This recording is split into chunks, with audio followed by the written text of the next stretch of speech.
Okay. I gotta get something working on my end, and I will do that right away.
Test, test.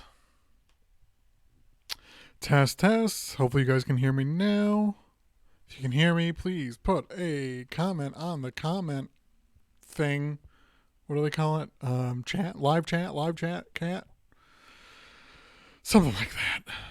As you can tell, I'm such a professional that I know exactly what a live chat is called.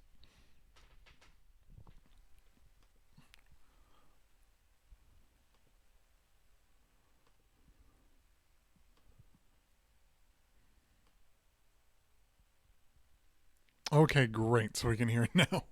Well, I'm glad somebody said something. Well, okay, four people said something. But that's good. Strength in numbers, I suppose. Okay. If your team is ready, go ahead and send a message to Maria Lagrasso Gatens on Facebook Messenger. I think we're still waiting on a few teams. Maria, what teams were we waiting on still? A lot of people. Okay, a lot of teams. Go ahead and have your team lead. Let her know that you're all ready. We had a lot of people just sign up at the last minute, so we're going to be a few minutes. Um, because we just had a lot of teams sign up within the past 30 minutes. And we got to prep for those teams. We got to add them to our spreadsheets and calculations and a few other ways that we do things. Maria's a whiz at Google Sheets. She's got a little formula that just tallies scores in real time for the most part. A few variables here, but we got to make a few adjustments because we just had a bunch of people sign up within the past half hour. So go ahead and have your team lead message Maria Lagrasso Gatens on Facebook Messenger. You may have to friend her. Let me type that out for you.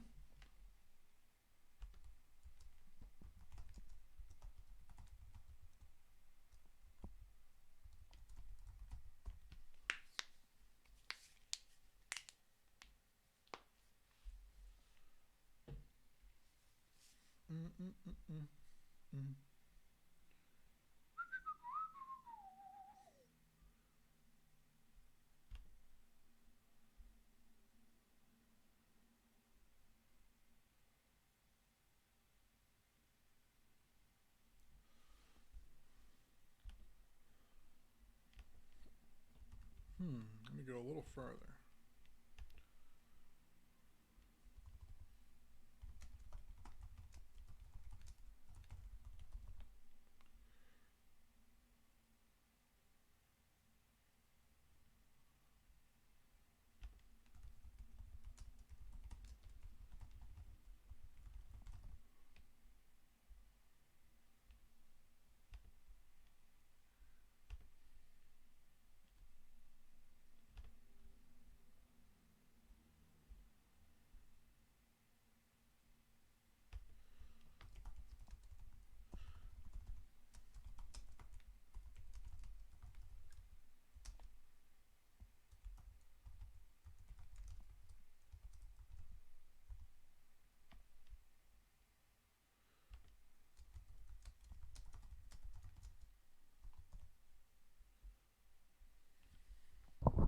All right, still waiting on quite a few teams. Again, go ahead and send that out to Maria Lagrasso Gatens on Facebook Messenger. If you visit the event page, I tagged her on the comment of the YouTube link, so that should be able to find you pretty quickly. You should be able to find her pretty quickly on that. You can just click her name, it'll take you right up to her page.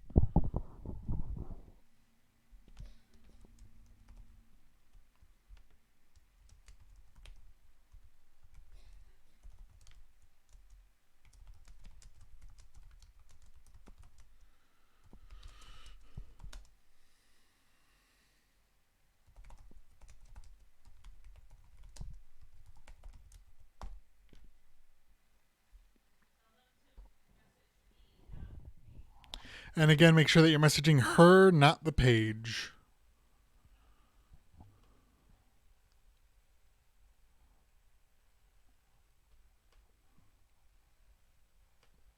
Again, just have your team go ahead and check in.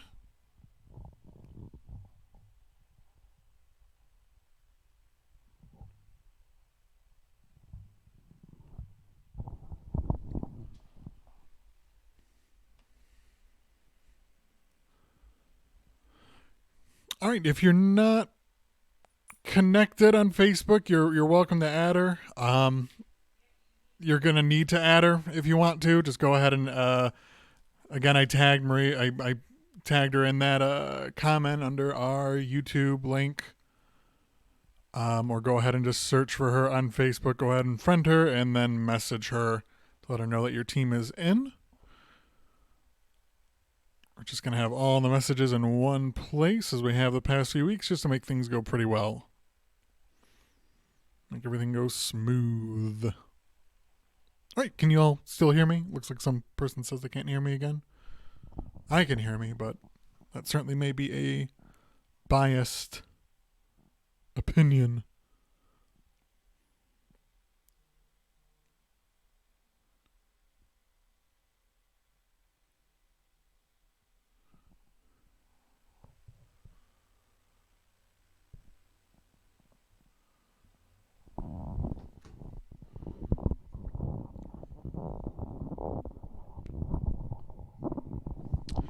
All right, again, you're going to be sending your team leads. Are going to be sending a telling that they're ready via Maria. Let me go ahead and I'll try to send that out. I know we got a lot of new teams this week, which is great. That's good news indeed. I'm just going to post Maria's Facebook page on here. You can friend her and messenger through that. So again, go ahead and friend Maria. I just put that link in the YouTube live chat. Go ahead and click that link, friend her, and then just send her a message.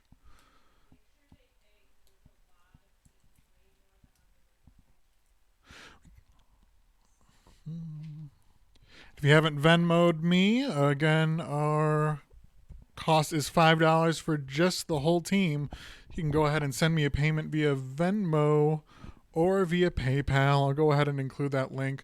Got a few teams who got a lot more people who've registered. Who've sent Maria a message than used our registration link. So that count may be off a little bit. That's one of the good ways we can keep track of that, but we'll go forward. Let me go ahead and I'll include those. If you haven't sent in your $5 donation, again, that's going to be the money for the pot as well as the money that's going to stream, that is going to spread art. Let me go ahead and put that in as well. All right, we're just waiting on two more teams, so just a couple more minutes. Okay, nope, we're all set. Let me go ahead and just make one minor adjustment, and then we will get going.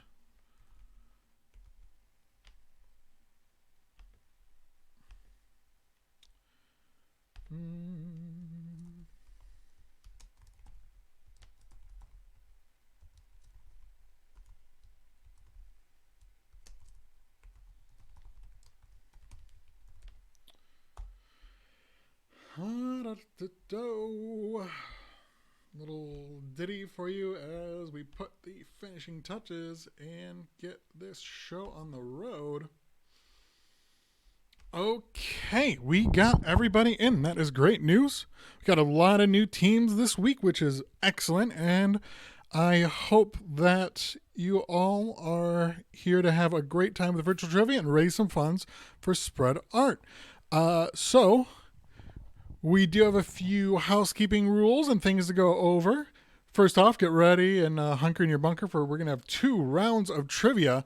There are going to be 10 questions per round, and then there's going to be a bonus game and then a wagered final question per round. So it's going to be 10 questions, a bonus game, and then a final question where you can wager all, some, or none of your points. We're going to take a brief break to tally up the scores, and then we're going to go into another round where more of the same 10 questions, a bonus game, and then a wagered final question. Guess what? The team with the most points at the end is going to be crowned the winner. First place team is going to be getting 35% of the pot. That is going to be the entry fees that came in, not any additional donations.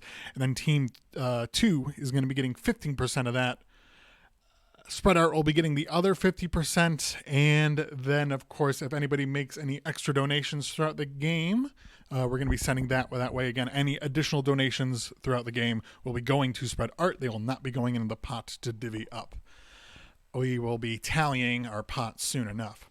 So with the final question, again, you're going to be able to wager all, some, or none. That is cumulative, so you can bet it all come the first round. And then your total score, including the first round and the second round, you can bet on the final question. Please feel free to talk amongst your team however you want. Zoom, Skype, your own Facebook message thread. But make sure that you are not using your internet for any form of cheating, your cell phone, your online connection, any encyclopedias you have around the house. Please feel free to use the internet to communicate, but do not look up any answers. Those are about all the things we have to cover. Again, this week we are raising funds for Spread Art, a really great space that hosts plays, hosts art, hosts concerts. Just a really incredible nonprofit in Detroit that we are happy to get a few funds for. They had to cancel quite a few shows and events because of COVID-19. We want to spread a little love that way. So without further ado, we're going to go ahead and get rolling on to round 1. Here are your categories. Now, just fun to know a little about the categories, kind of a small hint going forward. None of these are really going to be kind of divvied up in an additional point. All questions are worth 2 points unless stated otherwise. Round 1 categories are languages, landmarks, organs, historical nicknames, Major League Baseball, albums, Disney, internet, actors, and toys. All right, so those are your categories. Go ahead and put the finishing touches to get in contact with your team, because in a minute we're going to start round 1 when we'll talk all about languages, landmarks, organs, historical nicknames, Major League Baseball, albums, Disney, internet, actors, and toys. Okay, our first question, now that everybody's in. What is the official language of Panama? What is the official language of Panama? Go ahead and think that over, and you have 2 minutes on the clock to make that decision, and send the question into Maria LaGrasso Gatens on Facebook Messenger. Again, just your team lead, the person who is taking charge, just the team lead, is going to be sending that question into Maria LaGrasso Gatens on Facebook Messenger. Again, the question is, what is the official language of Panama? I will give you a moment of silence to think that over.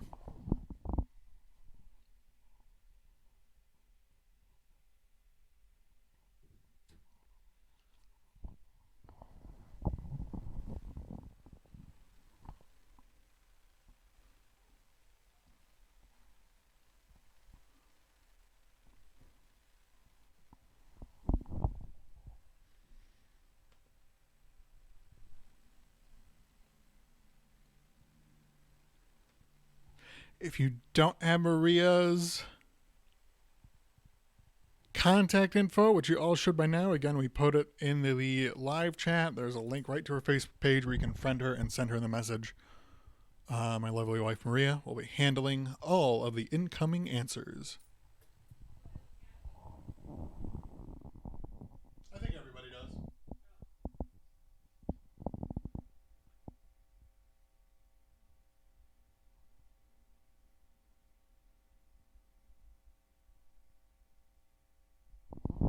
All right, 30 seconds left.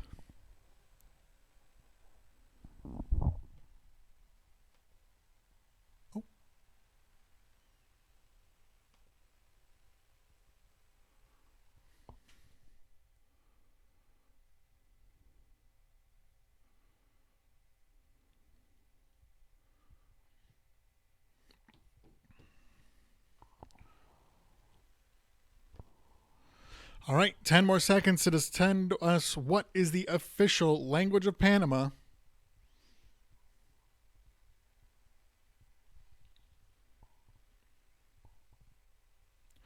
All right, and time's up. The official language of Panama is Spanish.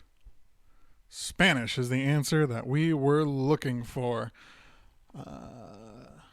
Following the context clues, if you know where Panama is, not too many South American, Central American countries have a different official language. So, I have a feeling that a lot of you were on that. Okay, moving on to question 2.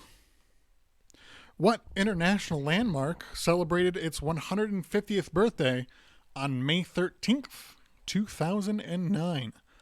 Again, what international landmark celebrated its 150th birthday on May 13th, 2009?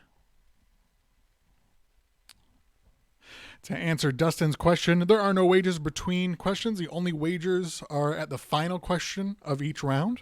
The categories were just to give you a little bit of heads up, just for fun, to give you a little prep work on how things are. Each question is worth 2 points by default. Unless stated otherwise, each question is worth 2 points. This question is no different.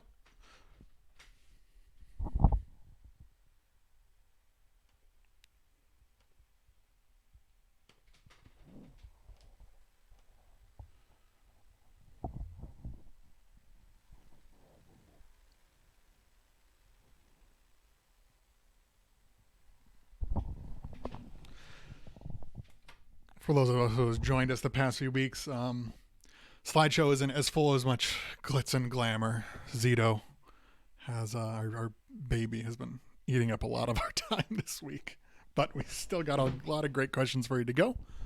We got a lot of great folks playing and joining in. 1 minute left on the clock. What international landmark celebrated its 150th birthday on May 13th, 2009?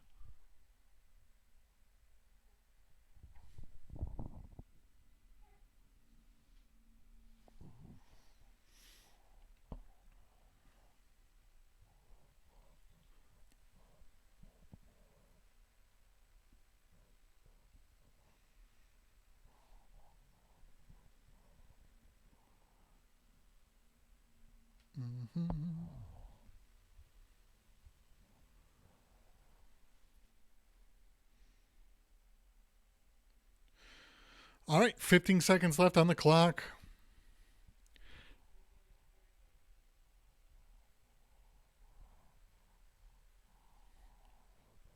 Get those answers in.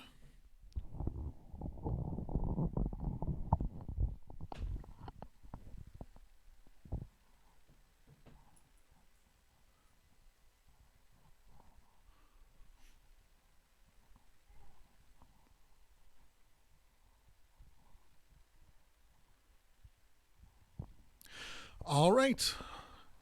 Should have all of those answers in by now. We're past that 2-minute mark. Waiting a couple extra teams are just a little delayed.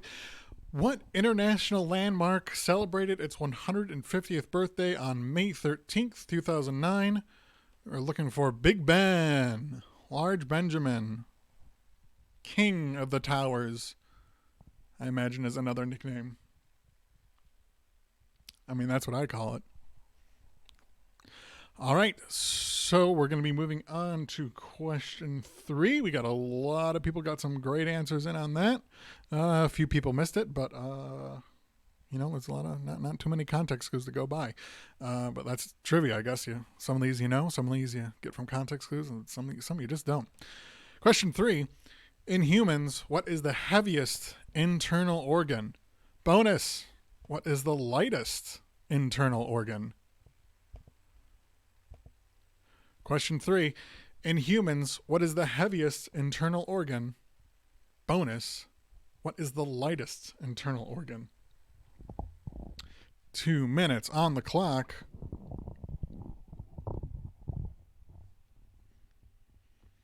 Somebody asked earlier if it was a musical organ. I did not give it away, but now you know. I will be back momentarily. Go ahead and send those questions in.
All right, in humans, what is the heaviest internal organ? Bonus: what is the lightest? Got a little bit longer to think of that.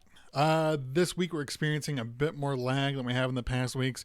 It's a little bit of a delay, so just to help Maria get some questions in and give you a little time to get those in, I'm going to go ahead and add an additional minute to each question. So we're going to do 3 minutes per question right now. A lot of time to think it over with your team if they are questions that are curveballs. Keeping that in mind, there's 1 minute left on the clock. To answer the question, in humans, what is the heaviest internal organ? Bonus: what is the lightest?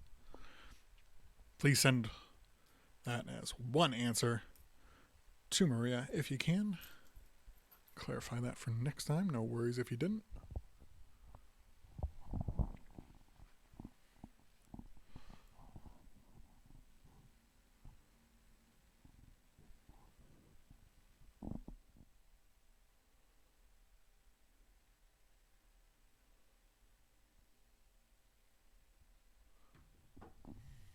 "15 seconds left on the clock.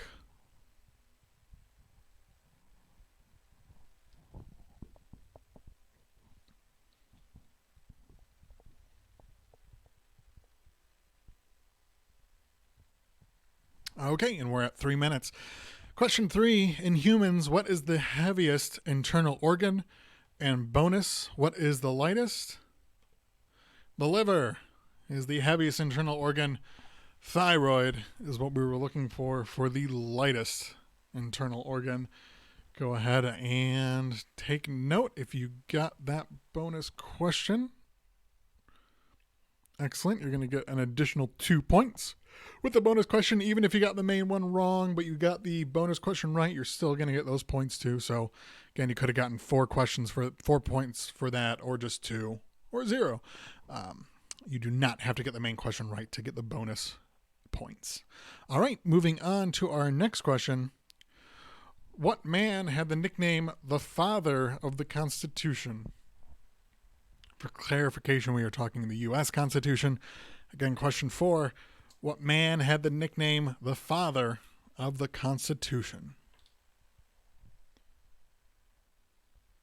3 minutes on the clock.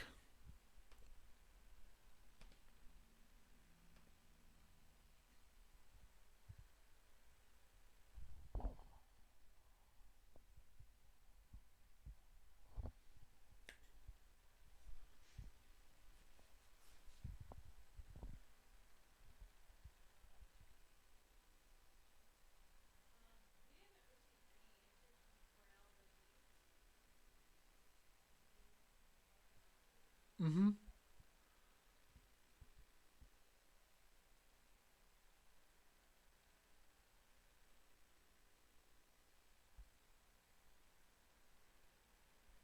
Okay.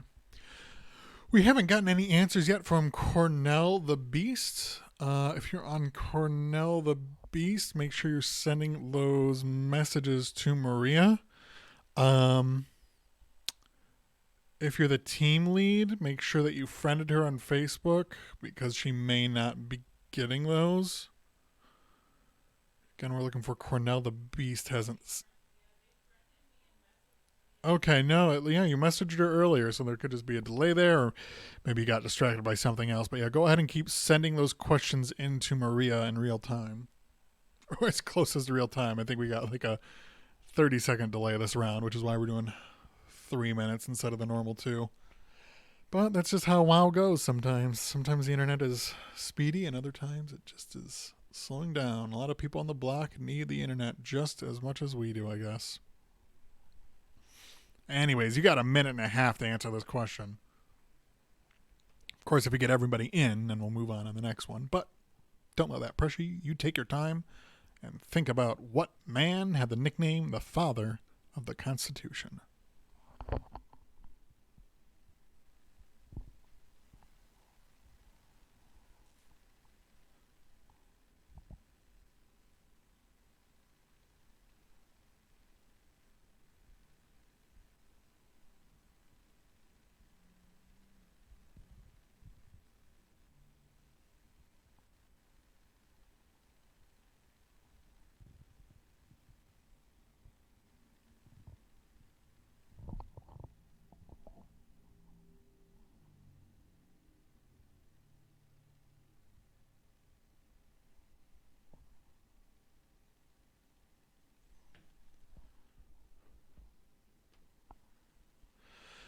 All right, 15 seconds left on the clock.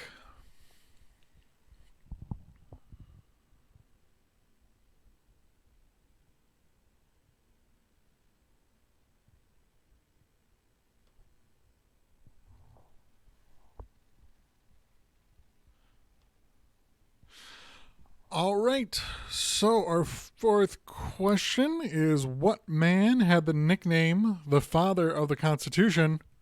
That'd be James Madison. James Madison, a man who I'm more familiar with how he looks like from Hamilton than his actual picture. Um, he was that great. He should have some money on the money with his face on it, I guess. Well, I think he has a dollar, but now all presidents have a dollar. No, he's not even a president. You know what? I don't know where I'm supposed to know this guy's face from. All right. Moving back to our next question, question 5. What Major League Baseball star played 21 years for the Baltimore? Don't know much about it myself, but them's the rules. Got a little under 3 minutes on the clock.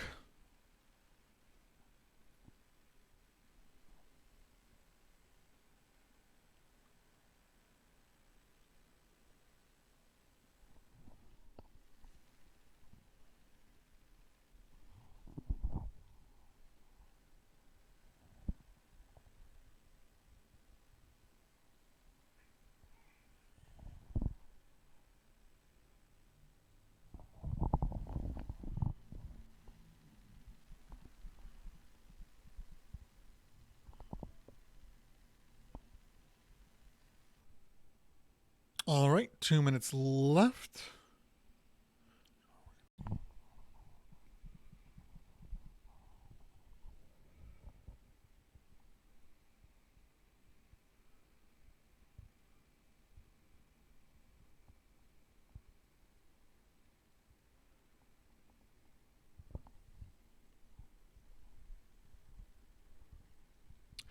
We are evaluating a few answers to some previous questions. We'll go ahead, again, if you have a comment, question, comment, concern, please feel free to put it in the chat there and we will review as best we can.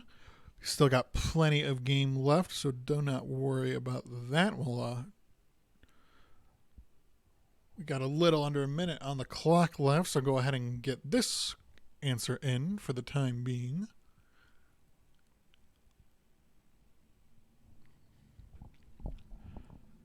30 seconds left on the clock.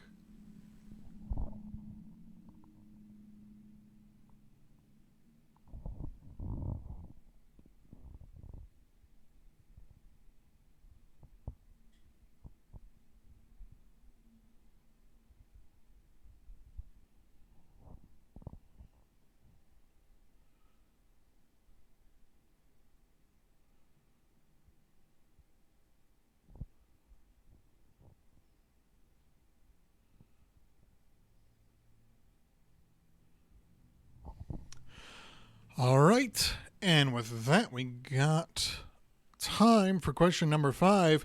What Major League Baseball star played 21 years for the Baltimore Orioles and made 19 All-Star Game appearances? Cal Ripken Jr. Looking real cool in his shades. That is some great job security. Refused to be traded. All right, so we were looking for Cal Ripken Jr. as our answer to question number 5. With that, we're going to move on to question 6. What is the name of Fleetwood Mac's 2003 album? What is the name of Fleetwood Mac's 2003 album? Fleetwood Mac dominating the charts for many years, taking a bit of a break and then back at it at 2003. A notable album if you were a Fleetwood Mac fan. Anytime a band comes back together to put out another album, always exciting, always memorable. Of course, one of the highest grossing is not the right word. That's for film. Yeah, they had a lot of accomplishments, is what I'm rambling on. What is the name of Fleetwood Mac's 2003 album?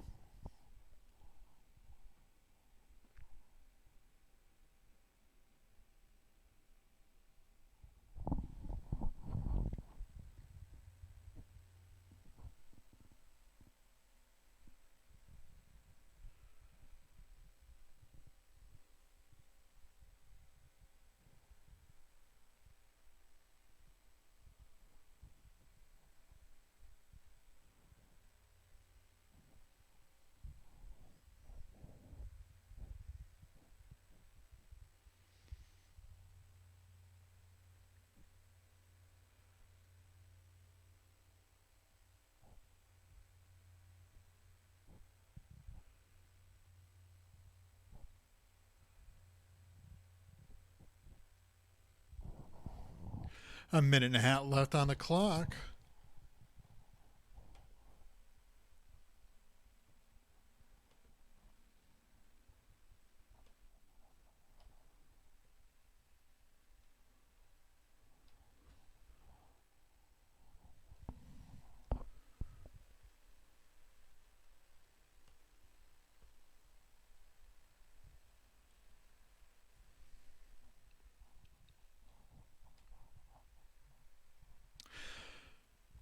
Having a timer on the screen. A good idea, not anything that's been suggested before. I can't do that today, but I certainly may take a look at it in the future. Thanks for the idea, Dustin. That's a really good idea. I think I can make that happen in the future.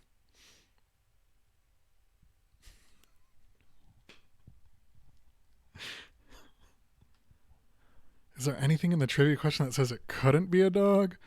Good point, Alex. Really playing Airbud rules here. All right, we got 15 seconds left on the clock. Maria's tallying up those answers, getting them as they roll in the other room. Because our son Zito is being very noisy the past week.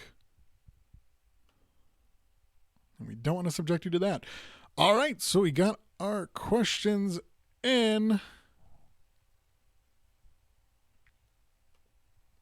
What is the name of Fleetwood Mac's 2003 album?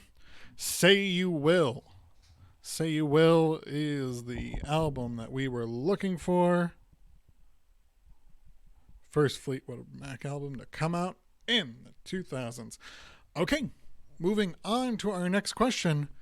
Name one animal that was the subject of the 1989 Walt Disney Pictures film starring Keith Coogan. Bonus, name both.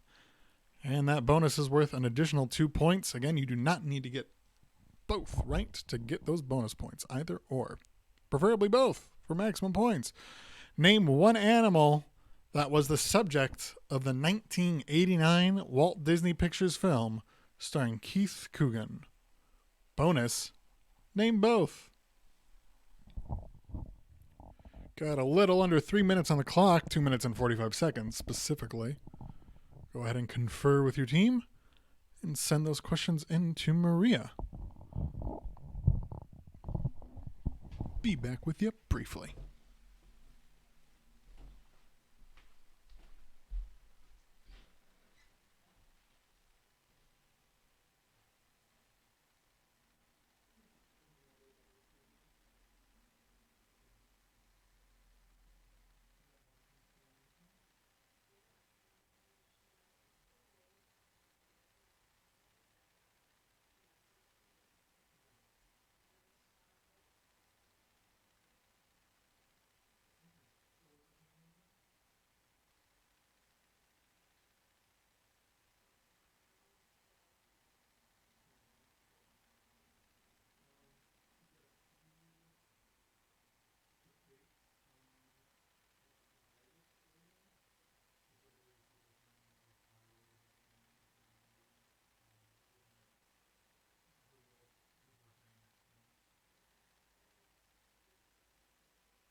All right, 30 seconds left on the clock.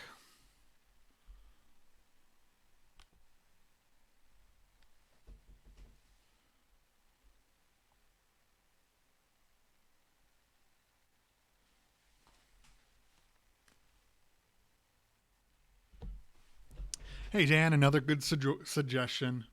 We'll go ahead and incorporate that next time. That's, again, easy enough to do, but not something we can do right now.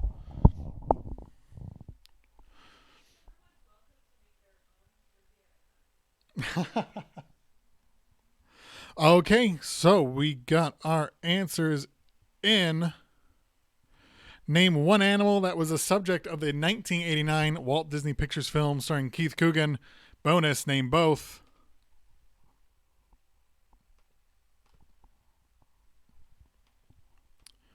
Fox and the Hound.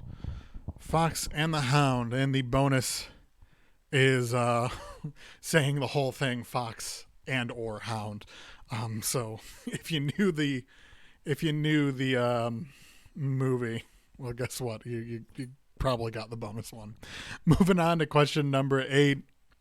What current web-based search engine evolved from Live Search? What current web-based search engine evolved from Live Search?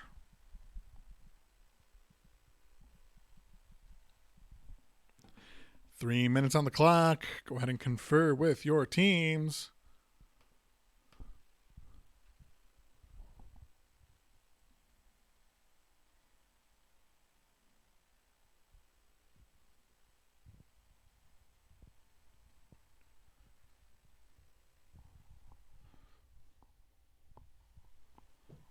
What current web-based search engine evolved from Live Search? Predecessor is Live Search.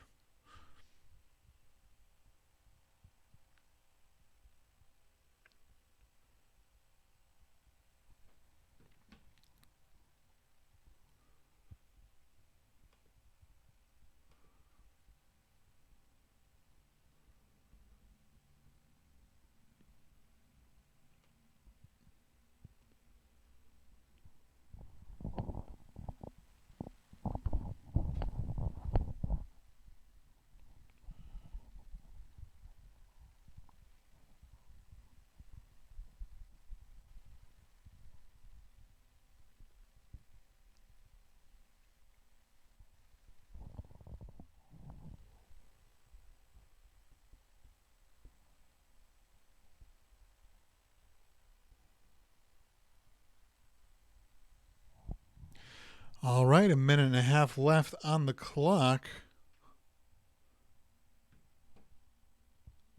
Go ahead and review that question. Send it in to Maria.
Everybody in?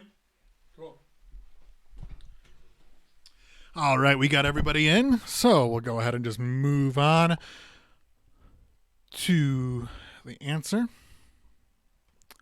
What current web-based search engine evolved from Live Search?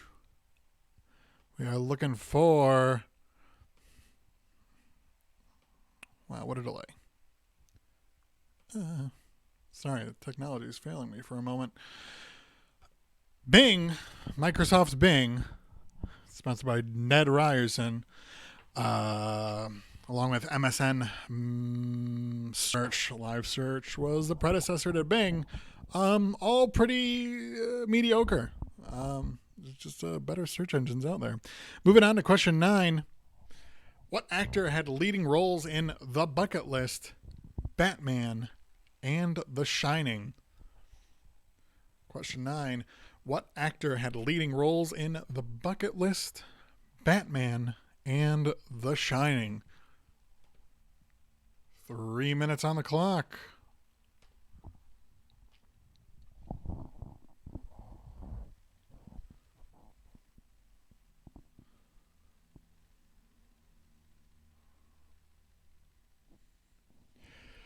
Just as every trivia game has at least one question, of course, we also have to have an actor's history.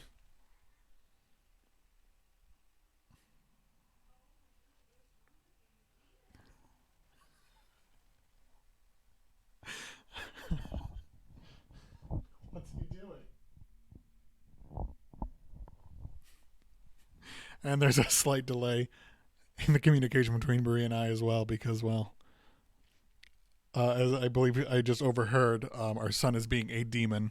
So she is sequestered in the room that we call the lair as she tallies up scores and accepts your answers. Normally she'd be right by me on her computer, but he's being a little too loud. I think you guys may have a difficult time hearing me over his incredible pipes. They may be fine enough that you can still hear him. at least faintly.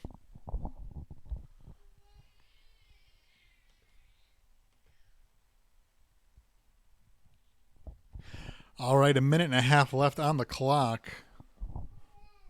Come on, tell us the answer. Who's the actor that's leading roles in the bucket list Batman and The Shining? You know who it is.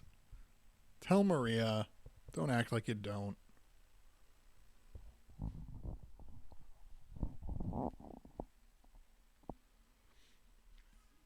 Oh, to answer a question, yeah, we got 14 teams playing today. 14 teams. Not bad by my rudimentary math. That is $35 to spread art and $35 to divvy up between the winners. Hopefully we can get a few more bucks for spread art.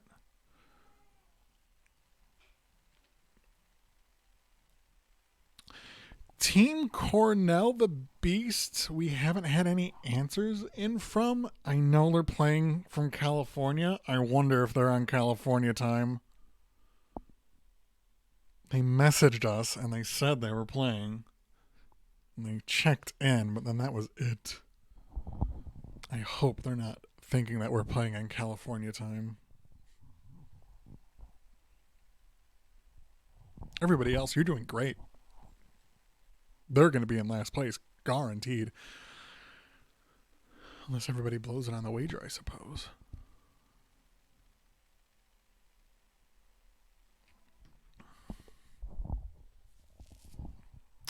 All right, we're 3 minutes in. 15 seconds left.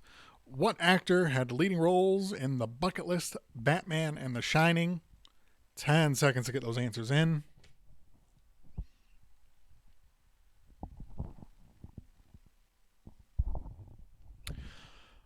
Okay, and question 9. What actor had leading roles in the bucket list Batman and The Shining?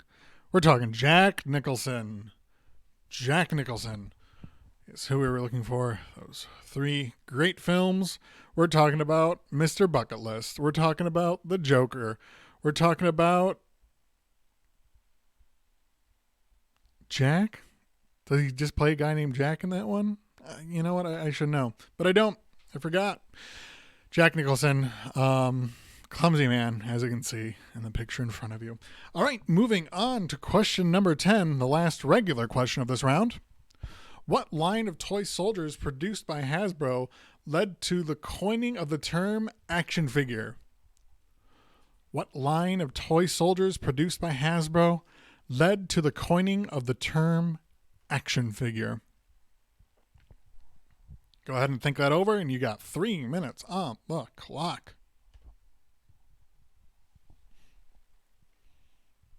A lot of great toy soldiers produced by Hasbro.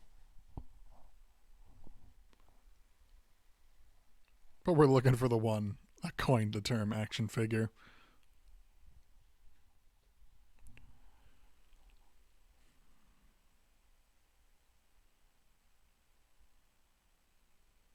You know, I think we have another team that's California based, and they're on with us.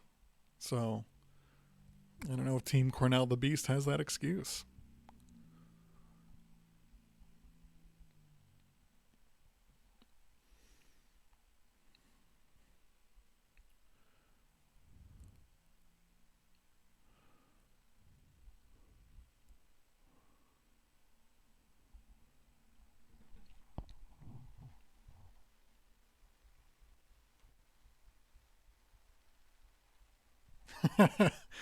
Yes, indeed, Alyssa.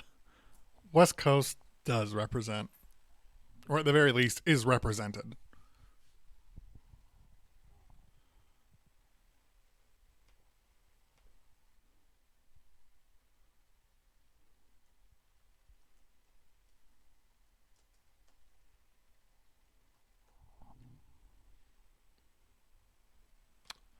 If you want to send more money to Spread Art, a really great nonprofit organization, our big old donation is going along with the trivia. You can either send it to me at via Venmo, Andy-Gatens, I included that a little earlier, and I included a little again. You can also PayPal me, andygatens@gmail.com, or you can also go on over to Spread Art's website, spreadart.org. You can donate through their website as well, spreadart.org. Really great community space. I've done a few shows there. It's a lot of fun. You know, they do, they host theatrical plays, they host concerts, they host art galleries, readings. I think I've seen a poetry slam there once. Not my normal jam, but I had a great time. They have like a nice little garden, outdoor garden performance space that they use during the summer. It's a real treat. It's a grassroots nonprofit by artists for artists. We'll talk a little bit more about them, but great place that your money can go to. I had to cancel quite a handful of shows due to the current medical climate, so I'm sure they'd really appreciate to get a little love sent their way. All right, you got 15 seconds left on the clock. What's that?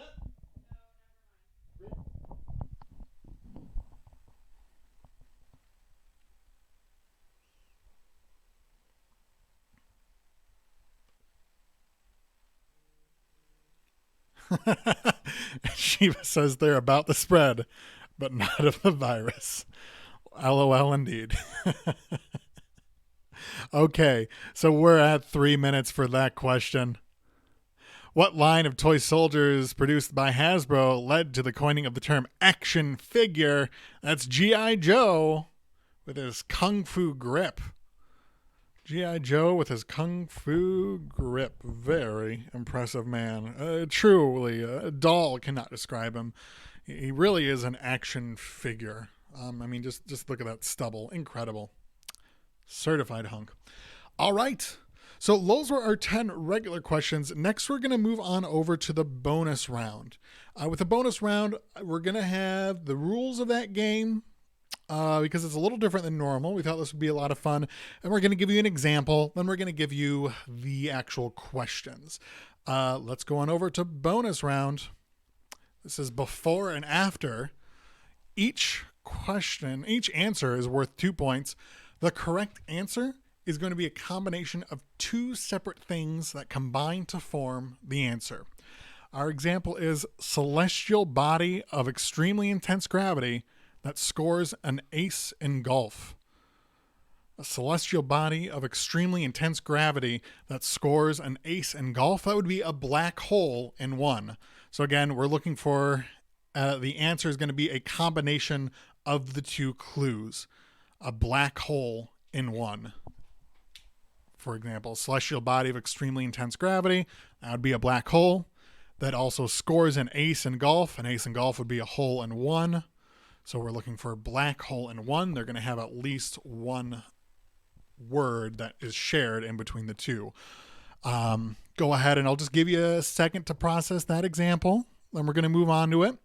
You're going to have 4 of these questions. You do not have to get them all right. But each one that you do get right is an additional 2 points. This is a great time to catch up. Please send it to Maria in one chunk, one message. Do not send 4 or 5 messages. Answer them as one answer in order. Again, we're looking for one text, rather, I should say, one message that has the answers in order. Please do not send her 5 answers from one team. All right. So here are our before and afters. Last Week Tonight host who's an orphan in a Dickens novel. Again, number 1 is Last Week Tonight host who's an orphan in a Dickens novel. Number 2, King Arthur's special piece of furniture used at the beginning of a book to list what's inside. King Arthur's special piece of furniture used at the beginning of a book to list what's inside. Number 3, TV game show based on guessing words and phrases that's served as a dessert at a Chinese restaurant. Again, TV game show based on guessing words and phrases that's served as a dessert at a Chinese restaurant. Number 4, nursery rhyme waterspout crawler who's a Marvel crime fighter. Again, nursery rhyme waterspout crawler who's a Marvel crime fighter. Again, go ahead and send all 4 of those answers into Maria in one message in order, please. You have 5 minutes to think of these. I see that one is a little cut off, so I do apologize, and there's a little sloppy wording on that. Looks like one of our test slides got in there. I do apologize. I'm going to get rid of I'm going to lose my face for a second. We're going to lose that interaction because I want you to be able to see that.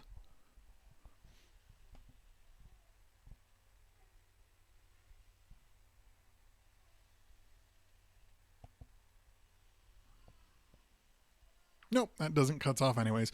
Okay, sorry, that last question is cut off. My bad. Nursery rhyme waterspout crawler who's a Marvel crime fighter. The words that are cut out there are crime fighter. Go ahead and disregard that last one. That was our test example. You all know that.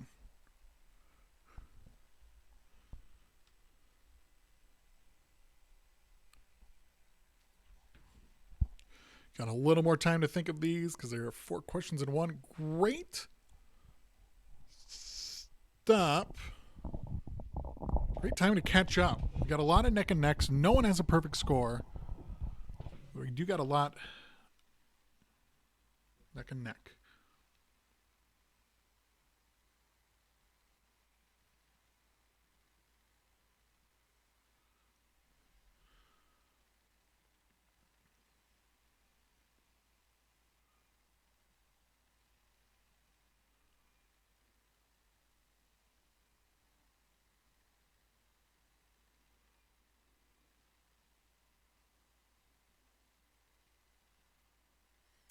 And number 4 is nursery rhyme waterspout crawler who's a Marvel crime fighter. Marvel crime fighters cut off there, so do apologize for that. I posted that one in the chat just in case you need to see it.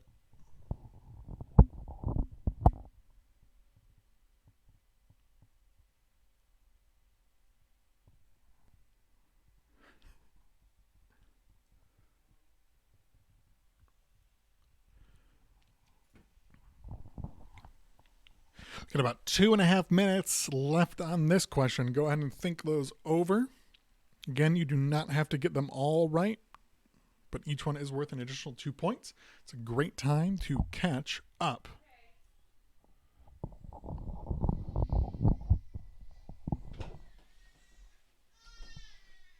Is that okay to me? Yeah. Everyone's in? Yes. Great.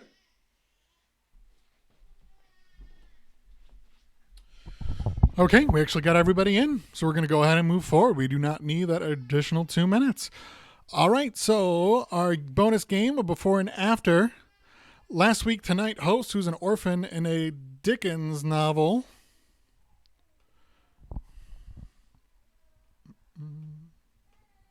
It's John Oliver Twist. Number 2, King Arthur's special piece of furniture used at the beginning of a book to list what's inside.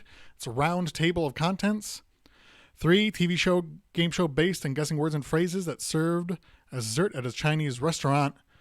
That is a Wheel of Fortune cookie and a nursery rhyme waterspout crawler who is a Marvel crime fighter is Itsy Bitsy Spider-Man.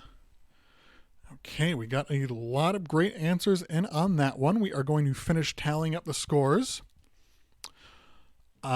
With our final weighted question, we're going to give you your scores, and then you can wager for your information just to get you prepared.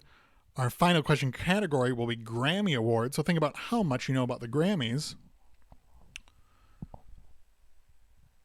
Give us just a moment to update everybody's score.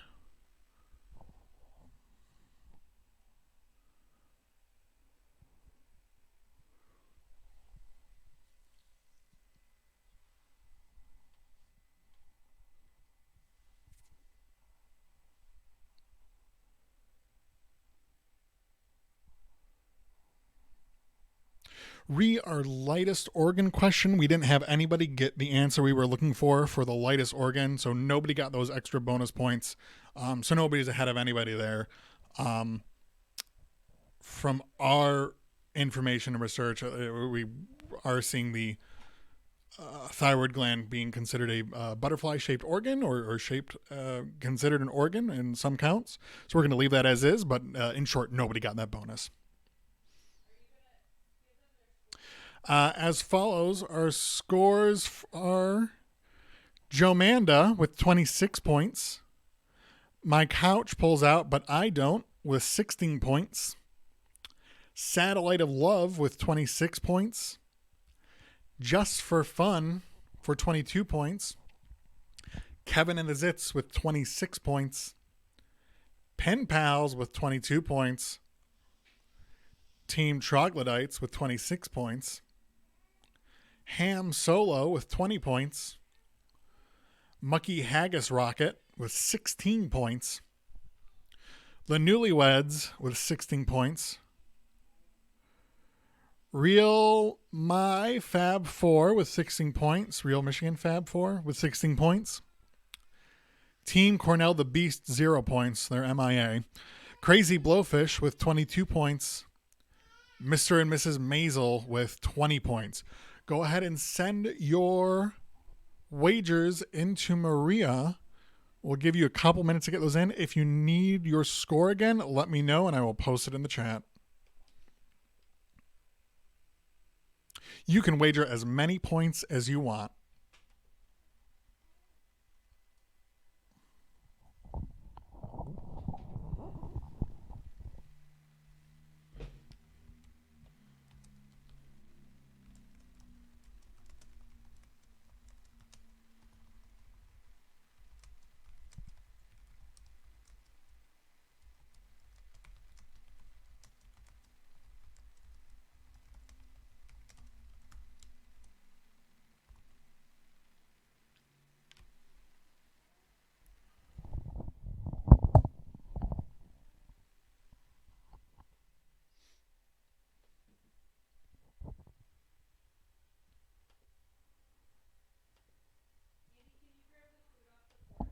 Mm-hmm. Let me know when we got all the wagers in.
All right, we're still waiting on Ham Solo and Jomanda. Oh, Jomanda's asking how many points. Jomanda, you currently have 26 points. 26 points.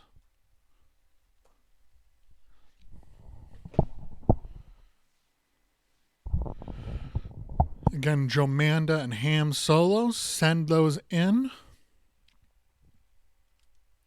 We're going to wait another 30 seconds. If we don't have your scores, your wager in 30, we're going to go ahead and assume that's 0. Oh, was that it for you? Okay, never mind. We are good to go. Okay, so you've all sent in your wagers. Our final question category is Grammy Awards, and our question is, who is the only male solo artist to win the Grammy Award for Album of the Year twice before the age of 25? Who is the only male solo artist to win the Grammy Award for Album of the Year twice before the age of 25. We're going to put 3 minutes on the clock again. 3 minutes on the clock to answer that. Hopefully, if you wagered everything, you were pretty sure about the Grammys. Go ahead and send your answers into Maria.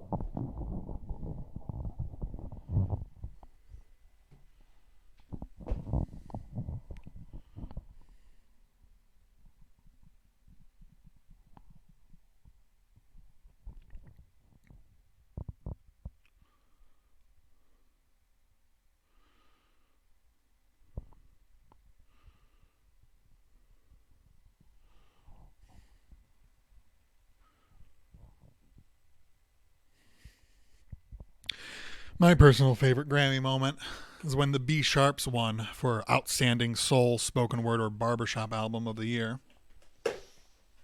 Homer Simpson really deserved that. The B Sharps really came together that year.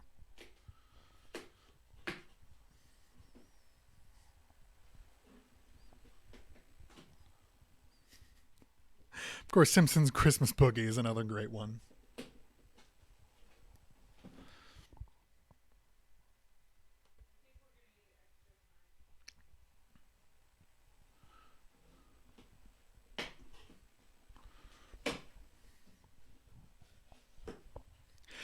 ASD Coach, great question.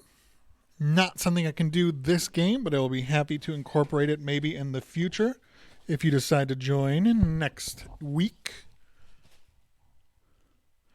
That may not be a request that I can honor due to the real-timeness of how we do this fundraiser, but always happy to hear a suggestion. Who is the only male solo artist to win the Grammy Award for Album of the Year twice before the age of 25? We're 2 minutes in. We still got a lot of people thinking about it.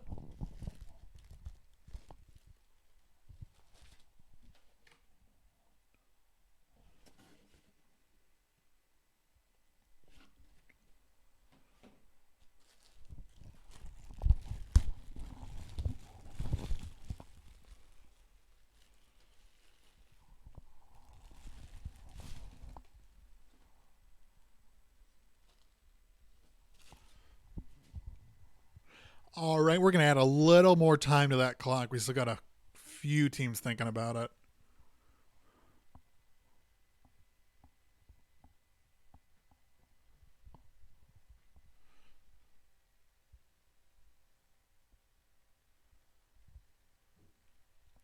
If this were live trivia, ASD Coach, that would be easy enough to do, but because we are streaming, got a few limitations with my current streaming software. But it's doing what we're looking for. How many teams are we waiting on?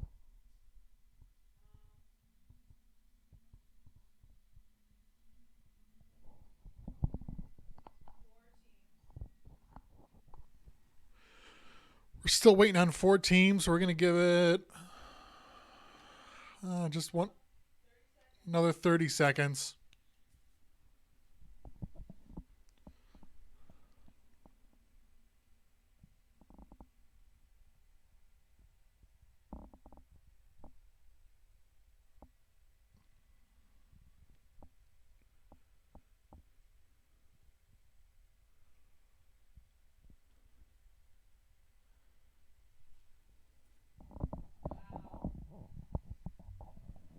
Good wow or bad wow?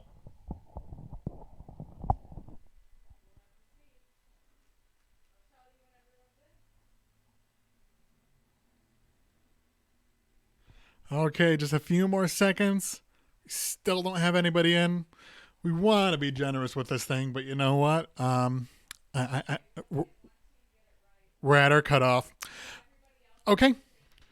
Who is the only male solo artist to win the Grammy Award for Album of the Year twice before the age of 25? That's Stevie Wonder. Stevie Wonder. And we only have one a team that got it. Kevin and the Zits. Way to go. Everybody else put Michael Jackson. Fair enough. I think he had Grammy Awards, but they were not solo. They were not solo males as we specified. Great, not a bad answer, but if you went all in, hoo boy.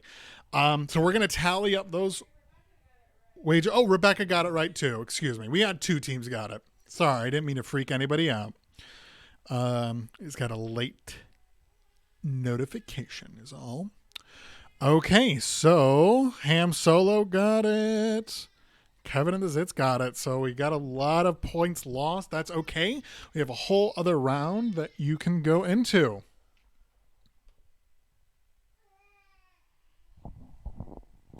All right. So Maria's going to tally up our scores. Maria, you looking good in there, or do you need a minute?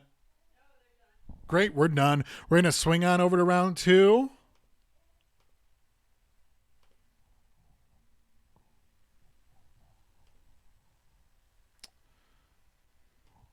Queuing that up.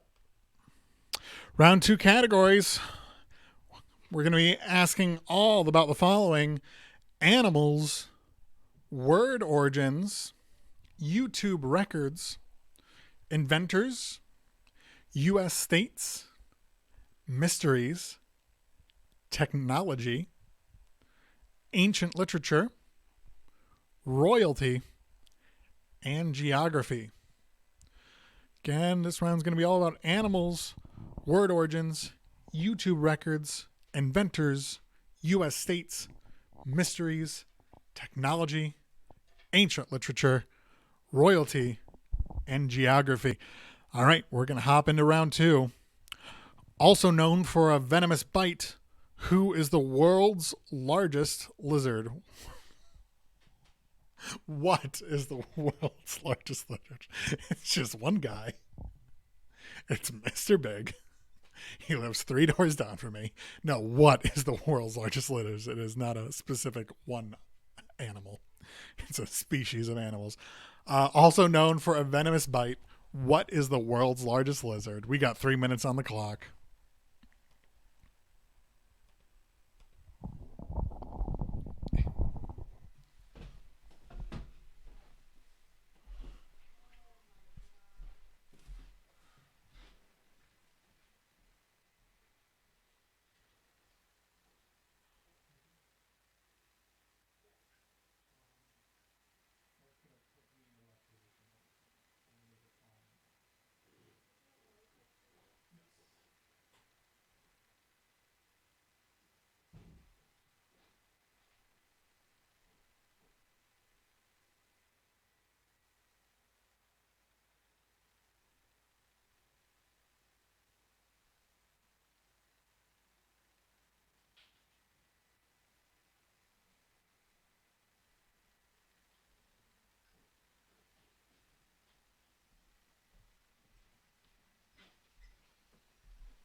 My bad.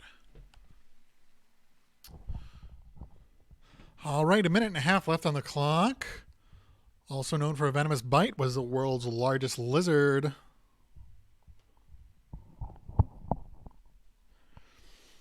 If you guys see me have to pop off for a second, it's because I have to do score stuff or baby stuff. Sometimes both.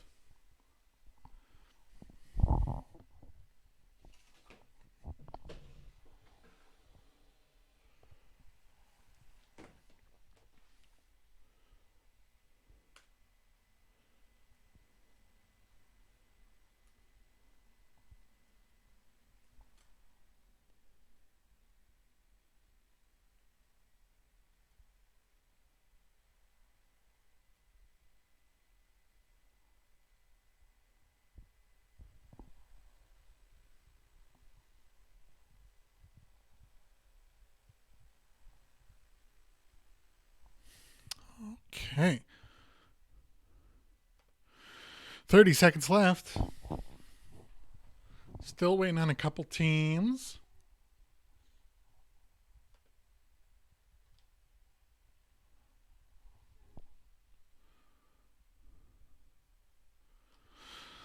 10 seconds.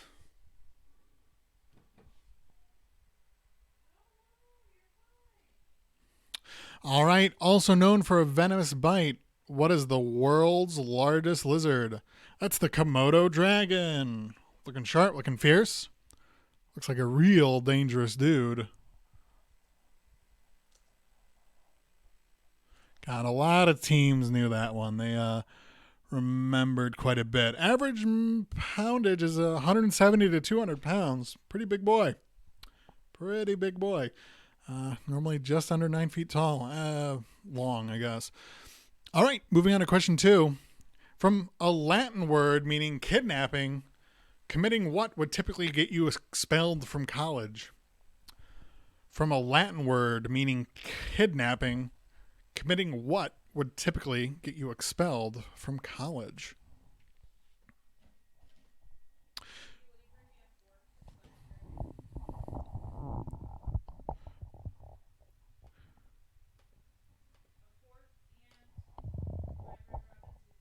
Excellent. I do indeed.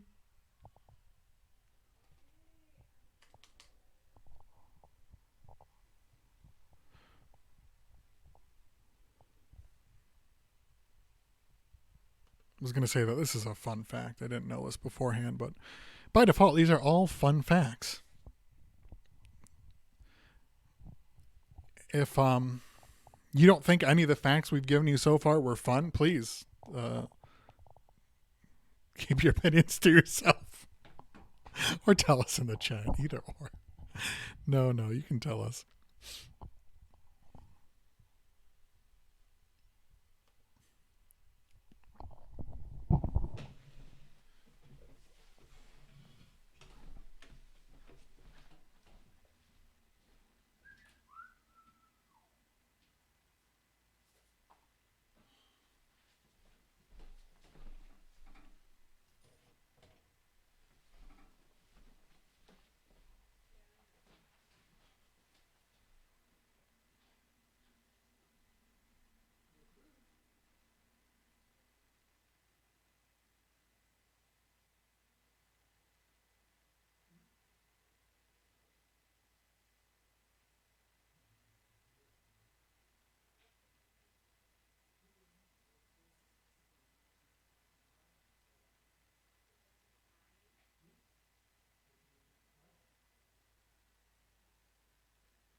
All right, we got all of our answers in. We're going to move on to the next question.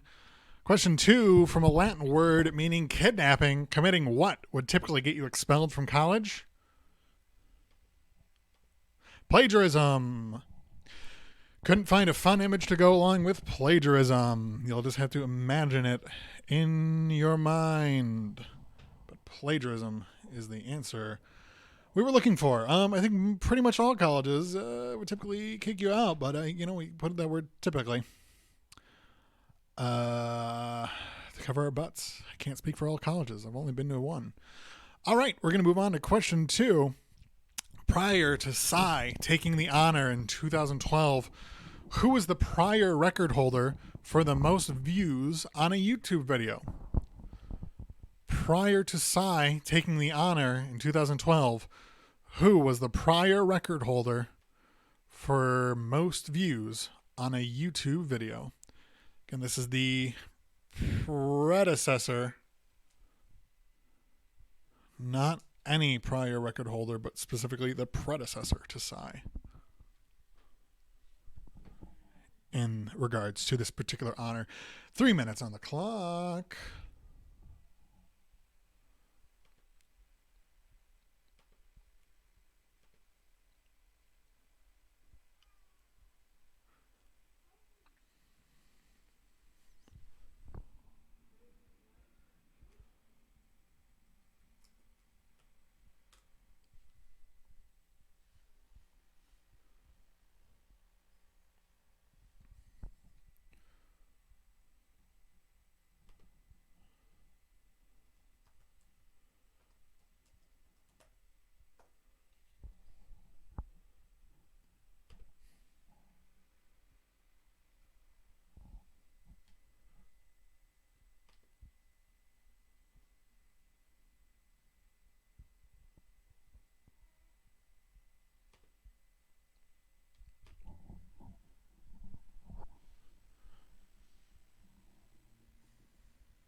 Won't say much. Don't want to give anything away, any clues. But wow, Psy, what an inspiration. Is it safe to say that he changed the landscape for music and YouTube-based music, or the music video world?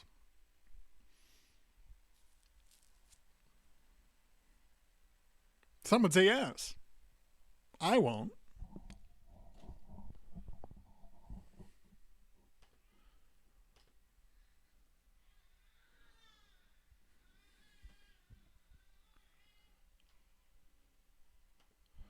Okay, 1 minute left on the clock to get those answers in to Maria.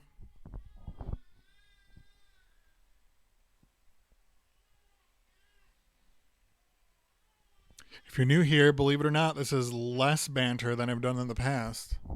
If you think I'm talking too much, you should have caught me the past few weeks. I feel odd that there's an uncomfortable silence, or just any silence, as someone who comes from a background where silence is death. But this is better than it used to be. Now you have so much time to think and contemplate.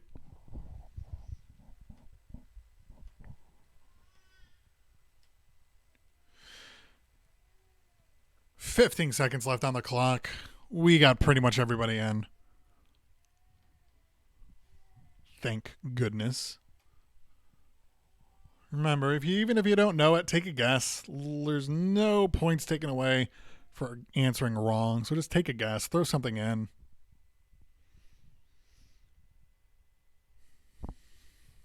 All right, so we're at 3 minutes. So, prior to Psy taking the honor in 2012, who was the prior record holder for most views on a YouTube video? That would be Justin Bieber. Unlike plagiarism, where I couldn't find a photo that meant anything, I just didn't want to subject anybody to having to look at Justin Bieber.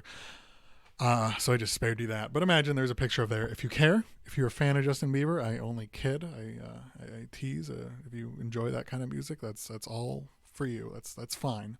You enjoy what you enjoy. Moving on to question 4. Who is the German inventor that printed the first book using movable type in the 1400s? Who is the German inventor that printed the first book using movable type in the 1400s? 3 minutes are on the clock. Debate with your team, confer with your team, discuss with your team, as long as you come to a solution, and send that answer to Maria, however you get to it. I don't care. Well, I do care if you cheat by looking it up on the internet or in an encyclopedia.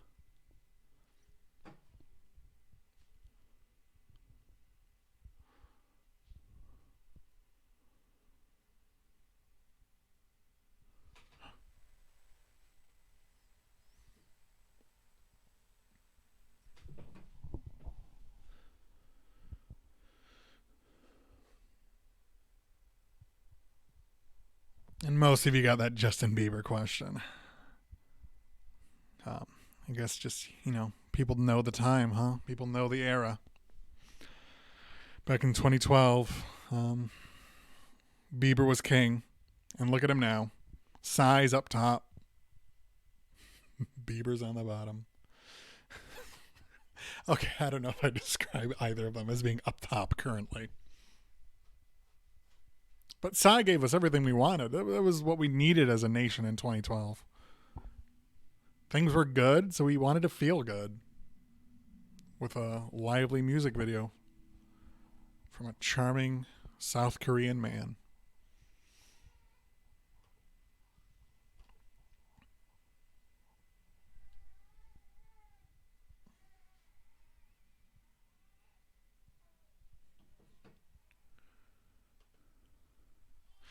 A minute and a half left on the clock.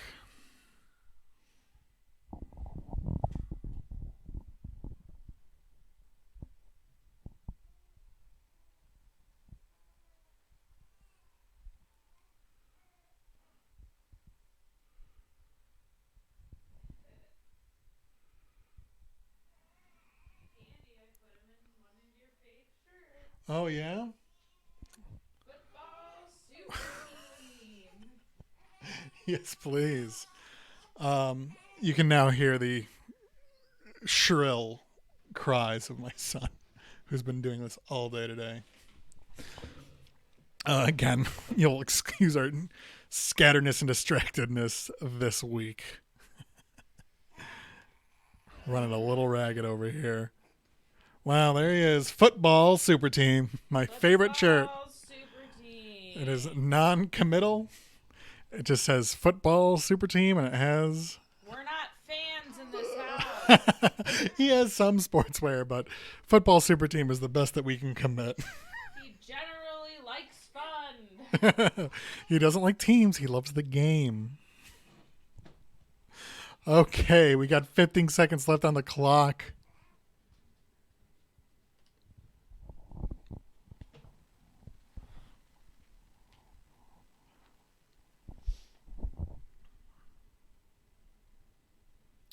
All right, who is the German inventor that printed the first book using movable type in the 1400s?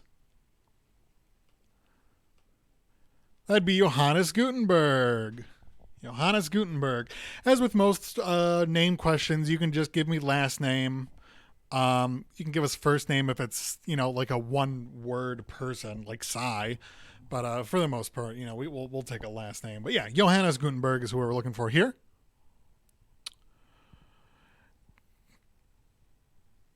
Two beards for the price of one. A real charmer. Glad he got his portrait done for all the work he did. Number 5.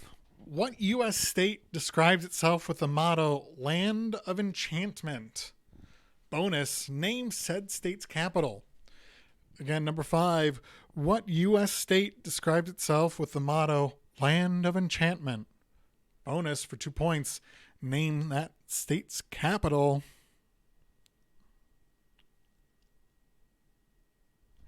With bonuses again, you can still place the bonus and get those bonus points even if you don't know. So, really, if we're talking U.S. states, that narrows it down to how many capitals there are. Take a chance.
All right, we got 1 minute left on the clock.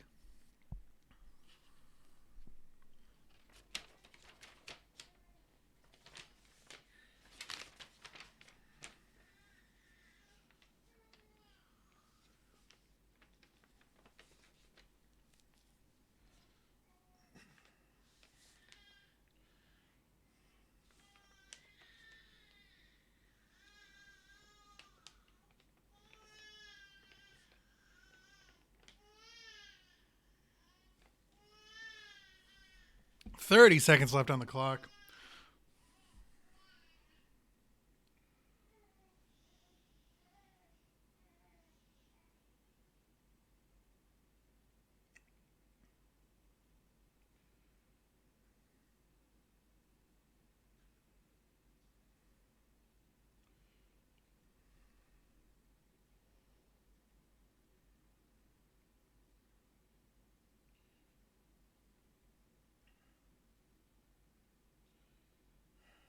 Okay, that's good. All right, and we're at time. What U.S. state describes itself with the motto Land of Enchantment? And bonus, name that said state's capital. New Mexico. New Mexico describes itself as the land of enchantment. And the capital of New Mexico is Santa Fe. Tricky bonus one. You kind of got to know that other one, or you can take one of 50 chances to guess it. But no, we got some points on that, so some people really know their state mottos. All right, moving on to our next question. What is a colorful term for a misleading clue in a mystery? We're looking for a colorful term for a misleading clue in a mystery. What is a colorful term for misleading clue in a mystery? A little under 3 minutes on the clock for you.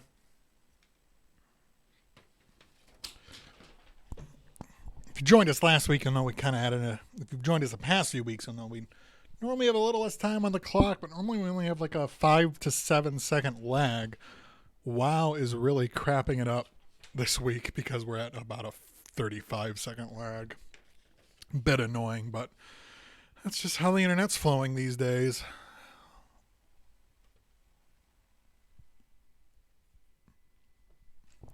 If you join us next week, hopefully we'll get that ironed out. And I'm talking, that's with an Ethernet cable. I'm talking wired connection. I ain't going wireless for this.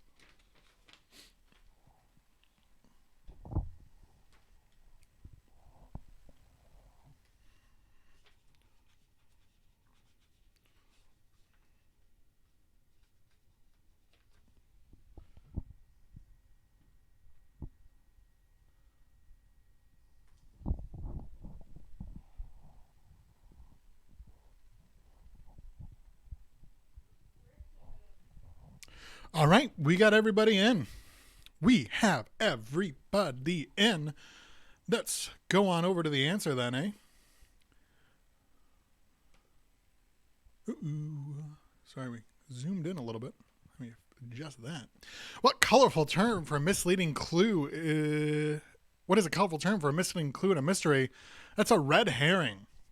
All right, that is a red herring. I won't check how many of you got it, but I have a feeling quite a few of you did. Moving on to question 7. In 1952, which country became the third country in the world to test an atom bomb? In 1952, which country became the third country in the world to test an atom bomb? Bonus for 2 points, name the first two. And that's name both of them. You have to name both of them to get those 2 extra points. The 2 countries prior who have tested an atom bomb. Again, in 1952, which country became the third country in the world to test an atom bomb? Bonus points, name the first 2.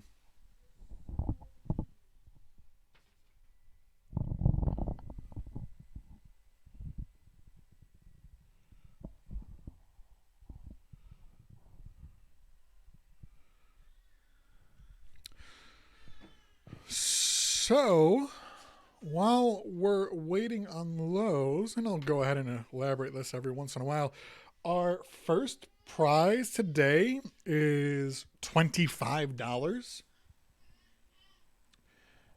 And our second prize today is $11.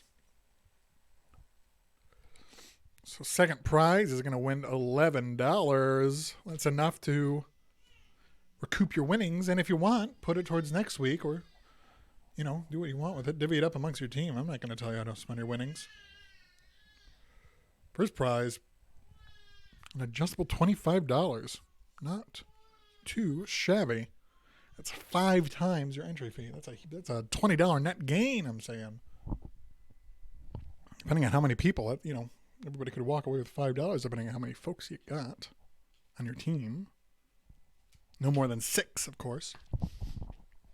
In 1952, which country became the third country in the world to test an atom bomb?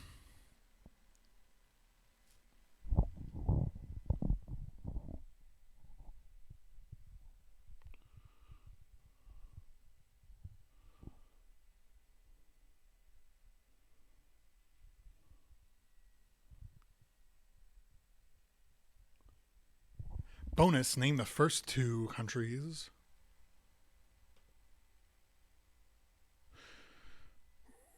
We got a minute left on the clock. Get those answers in.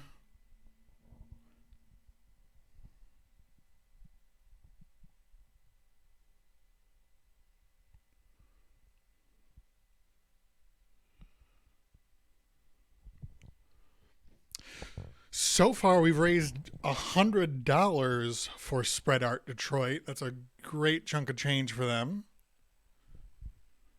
Nothing to scoff at. I think personally we can push a little bit more, but so far, just from entry fees and a few other generous teams, we've raised $100 for Spread Art. I'm going to talk a little bit more about Spread Art. Don't let me forget to talk a bit more about Spread Art. Really great organization. I won't block your train of thought because you only have 15 seconds left. 15 seconds left.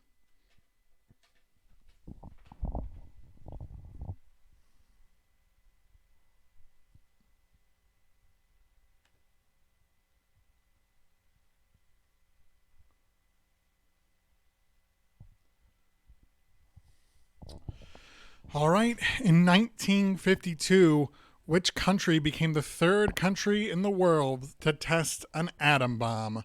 That was the United Kingdom. The United Kingdom was the third country to test the atom bomb. Prior was the USA and the USSR.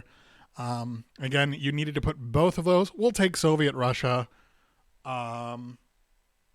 We'll be a little flexible with USSR, but really we're looking for USSR. If you plainly put Russia, not so much. We're looking for USSR, the Soviet Russia, etc. And of course the USA. If you got all 3 of those countries named, you get those extra points. All right, moving on to question number 8. During what war was Homer's Greek epic poem, the Iliad, set? During what war was Homer's Greek epic poem, the Iliad, set? This is our classical literature question, if you remember your categories. It may have been ancient literature. I mean, if you think of one, you think of the other. Well, classical maybe is. We're not going to argue over this. Please don't put me in this corner.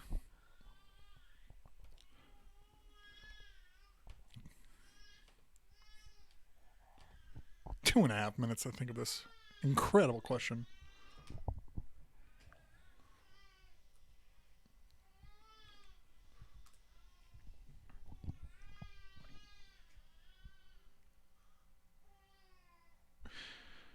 Good chunk of people got that last question, both sides of it. UK, not a country that I would have gone with, frankly. It makes sense. It truly does make sense once I saw the answer, but it was not my first thought, that's for sure. But I'm a dingus, not like you guys. You're all a bunch of smarties. Got a lot of people coming up with these points. Got a lot of people lost a lot that last wager question, but No, people are coming back up. Still anyone's game. Could be your game, could be your game, could be your game. It's anybody's game. Yes, there's a lead, but it's easy to blow. It's easy to blow that lead when you get cocky with that wager question. During what war was Homer's Greek epic poem, the Iliad, set?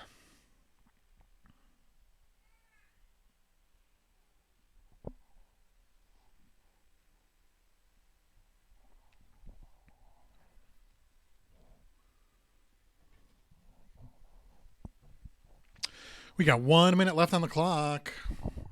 Get those answers into Maria. Still waiting on a couple teams. But take your time. You got time. Discuss it with your pals and friends. Or your colleagues, or whoever you're playing this game with.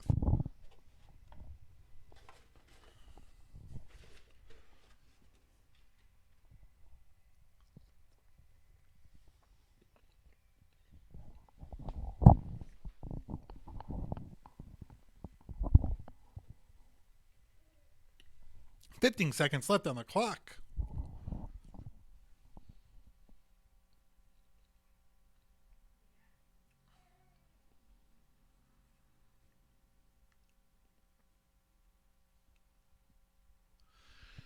Staring a hole at the score sheet. Just want to make sure everybody gets it in. But you know what? We're at the time. What's to be done? During what war was Homer's Greek epic poem, the Iliad, set? The Trojan War. That's some horse. Famous for its horses and horse type ruses. It's a beautiful horse. I could understand anybody wanting to get a piece of it. All right, so we're going to move on over to question number 9. Who holds the distinction of being both the oldest ever spouse of a reigning British monarch and the oldest ever male member of the British royal family? Who holds the distinction of being both the oldest ever spouse of a reigning British monarch and the oldest ever male member of the British royal family? Hopefully you've been brushing up on your royals. There's always such action to go, but you got 3 minutes on the clock to think it over with your pals.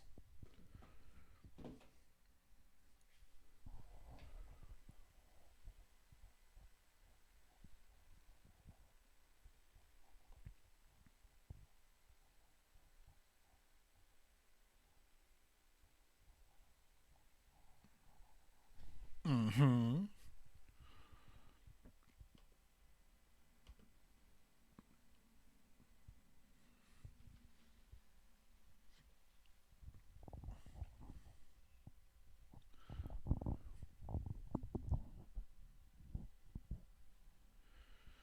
We got a few thinkers. It's a tricky one. We don't want to make these questions impossible because it's fun to get them right and wager, but no, we try to get a little harder in round 2. Nobody has a perfect score this round or last round. I think in all of our weeks we've had a couple perfect rounds, but no perfect game or rounds this time.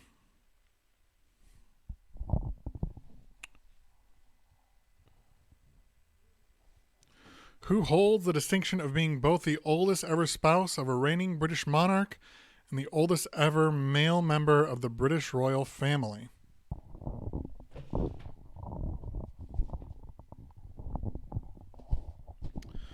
Being asked to type the question, I feel like it's pretty prominently up on the screen. Oh, no, it's cut off a little bit there. You're right. It's not cut off on my screen, but I see on my, I'm looking at my phone. Yeah, it is. I'll try to type it. By the time I'm done typing, the question may be over.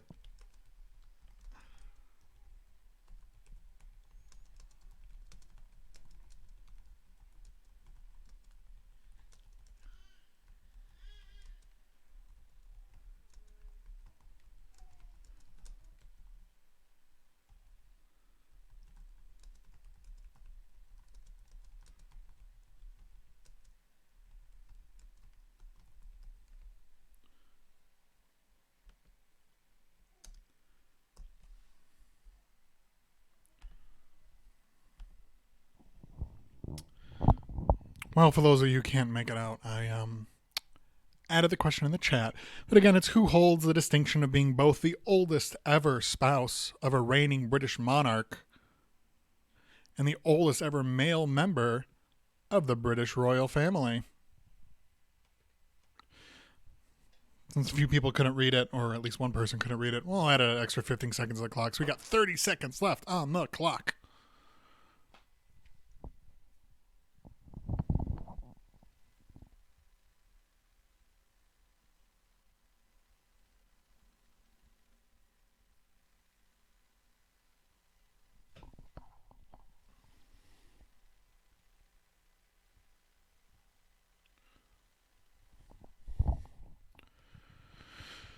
All right, just a few seconds left. As I said, 30 seconds. That was about 25 seconds ago. You do the math. All right, so we're at that 3 minutes plus. Who holds the distinction of being both the oldest ever spouse of a reigning British monarch and the oldest ever male member of the British royal family? That's Prince Philip. Prince Philip, not pictured. He's married to someone named the Queen. Maybe you've heard of her. There are a lot of great princes out there, but we were just looking for one. Prince Philip, the Duke of Edinburgh, is who we were looking for. All right, we're going to move on to our 10th question, our last regular question of the round. What is the only country that borders Denmark by land? Question 10. What is the only country that borders Denmark by land? Bonus points, 2 points. Name one country that borders Denmark by sea. Bonus points, name one country that borders Denmark by sea. Again, you can only give one answer to that bonus question and one answer to the main question. So you're only going to be giving us, going for both, you're only giving us 2 countries. You cannot put multiple countries in the bonus question.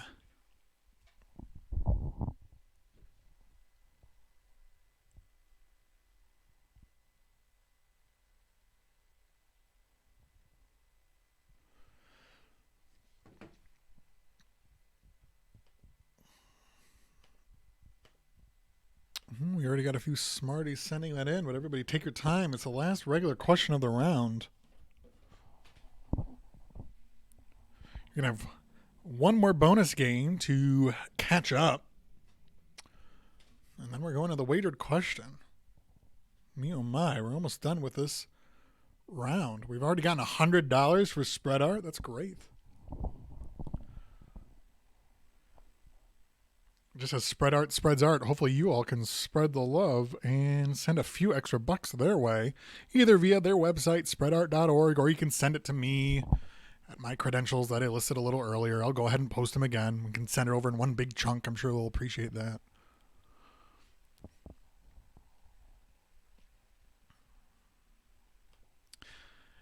What is the only country that borders Denmark by land? Bonus, name one country that borders Denmark by sea.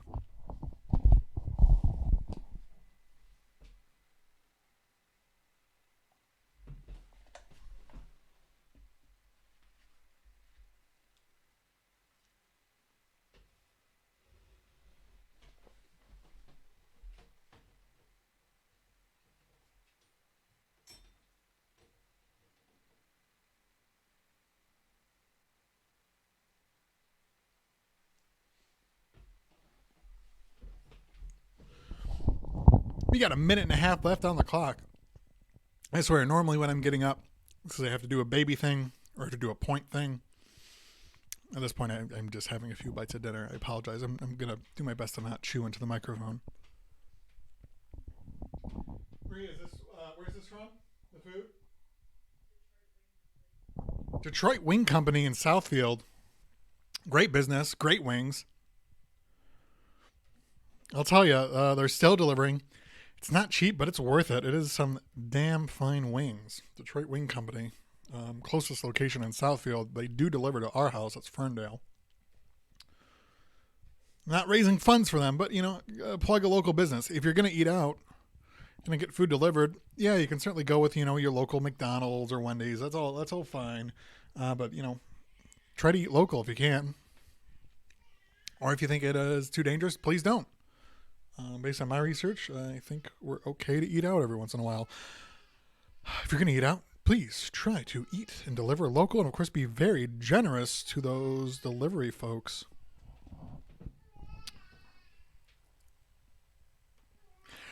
We got 30 seconds left on the clock. No, we got everybody in. We're going to move on. Wow. Great answers, everybody. Not everybody got the bonus, but it looks like everybody got the main. What is the only country that borders Denmark by land? Bonus, name one country that borders Denmark by sea. The answer is Germany. Germany is the only one that borders Denmark by land. Our bonus points, we would have taken Norway or Sweden. Would have taken Norway or Sweden for those bonus points. Great. It sounds like each team has at least one geography expert on there, so good for you. All right, we're going to move on over to our bonus round. We're going to be talking about fictional brands. Below are the names of fictional businesses. Name the television show associated with them. Each one is worth 2 points. That's a maximum of 10 points you can use.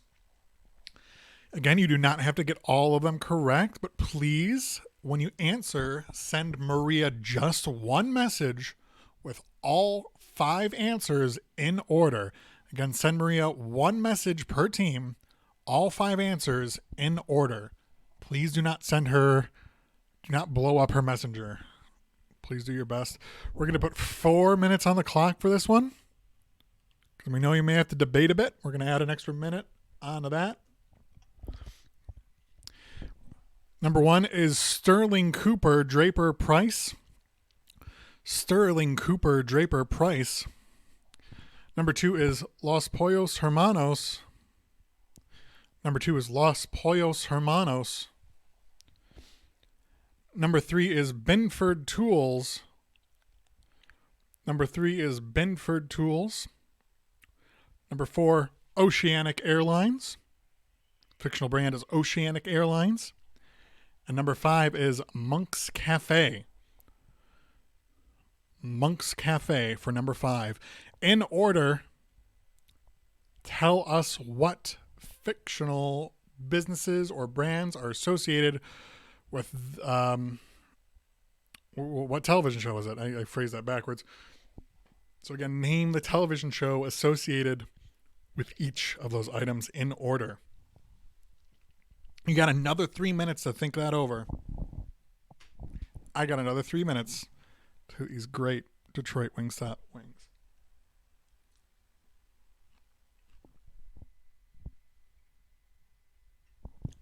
It's good. It's good. They're boneless wings, I know. Sacrilege to some, but I didn't want to put up too much of a fight today. They don't have a lot of hand. Zito really occupies a lot of my hands these days. It's easy to just stick a fork in something.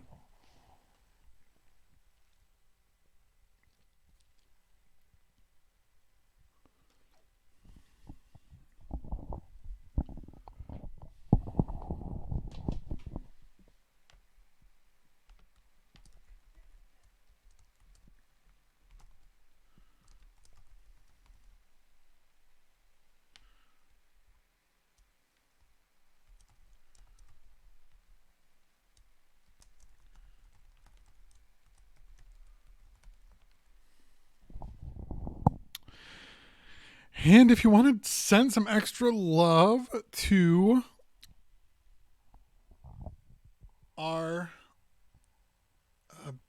beneficiary, yeah, because we're the benefactors in this case.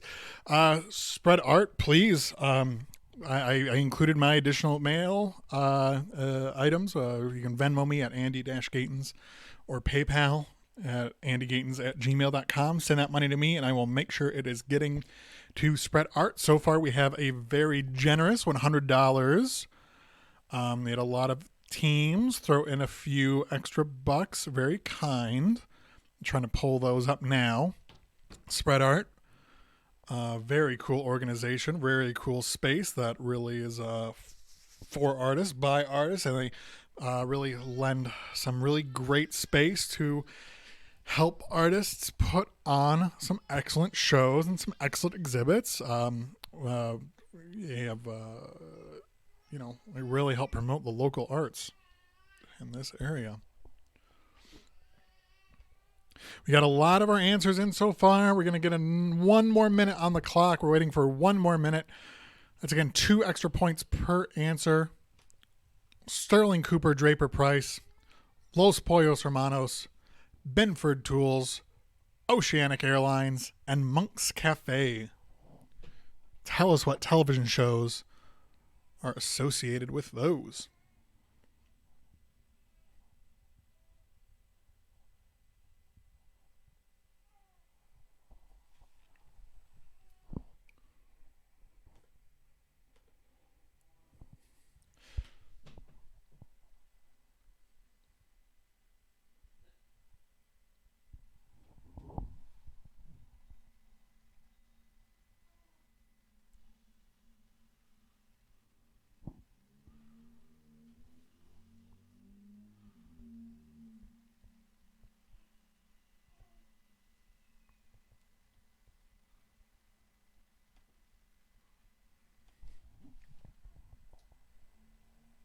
Alrighty, we are wrapping up there. 15 seconds left on the clock.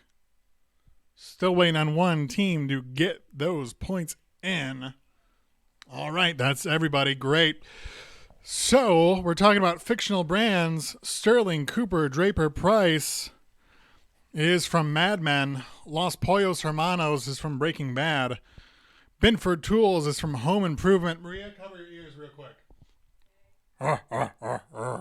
Home Improvement. Maria despises that sound. Oh, she still heard it. I'm sorry. Benford Tools from Home Improvement. Oceanic Airlines from Lost. Monk's Cafe from Seinfeld.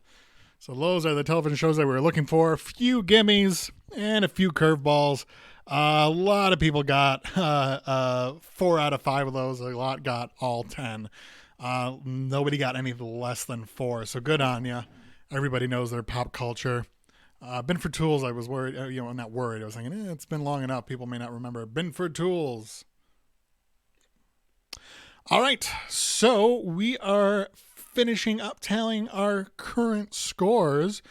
We're going to give you your current scores, and then you can wager all, none, or some. And you can decide on how you want to win this thing. If you want to win it by putting all in, if you want to win it by playing a little conservatively, or if you want to do some mental math. Again, we're about to give you your wageable scores, your current scores, and you can put in as many of those points as you want, if any. Our wager category, while I read those scores, is going to be Caribbean independence. As our final question category is Caribbean independence. Our scores are as follows. Again, send your wagers in to Maria when you're ready. Joe Manda, 28 points. My couch pulls out, but I don't, 41 points. Satellite of Love, 40 points. Just for Fun, 36 points. Kevin and the Zits, 74 points.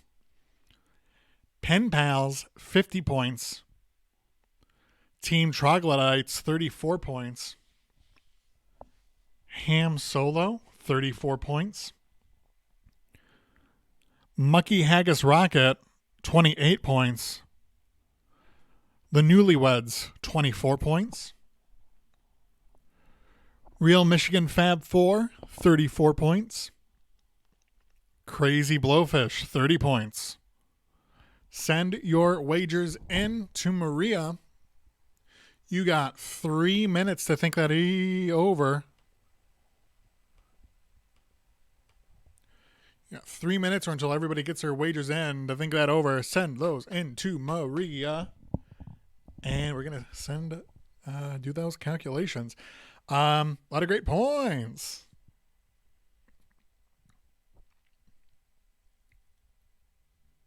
Now is a great time, once you're done wagering, to consider sending a few extra dollars to Spread Art Detroit. So far, we have $100. If you send the money to me, I will be happy to announce.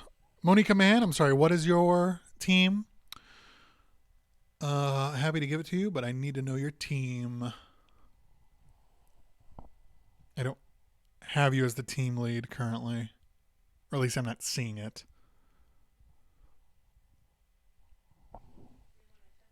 Yeah, they want to check their points.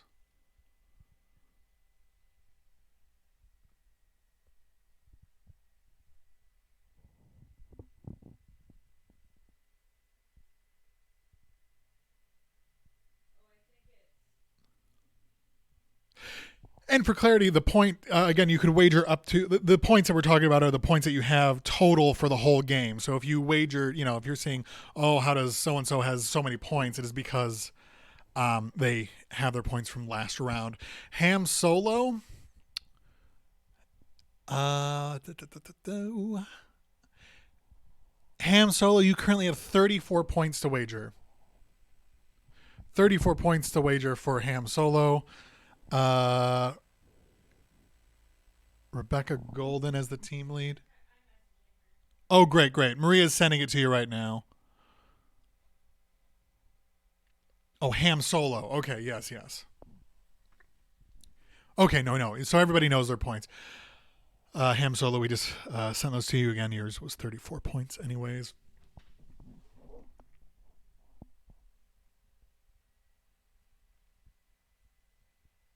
Okay, we got people playing smart. We do have some all ins.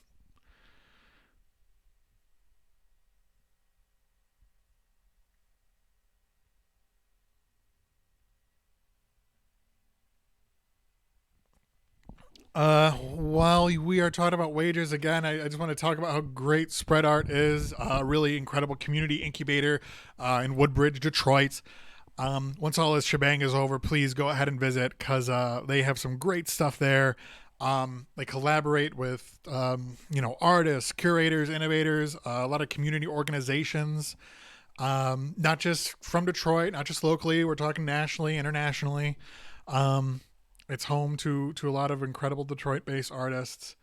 They serve as a place for the artistic community to experiment with new ideas, concepts, realizations, not be afraid to fail in the name of creative exploration. They really put a lot out on the line. They really do include an incredible space for everybody. Like I said, they have an art gallery. They supply a rehearsal space.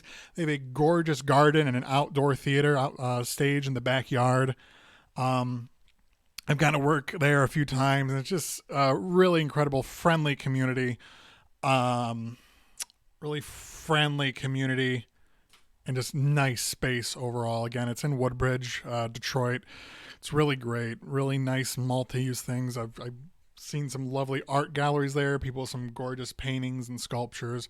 I've seen a few shows there, sketch shows, comedy shows, just some really weird artistic avant-garde stuff as well. It's just a really great space, and they put on a lot of content every month.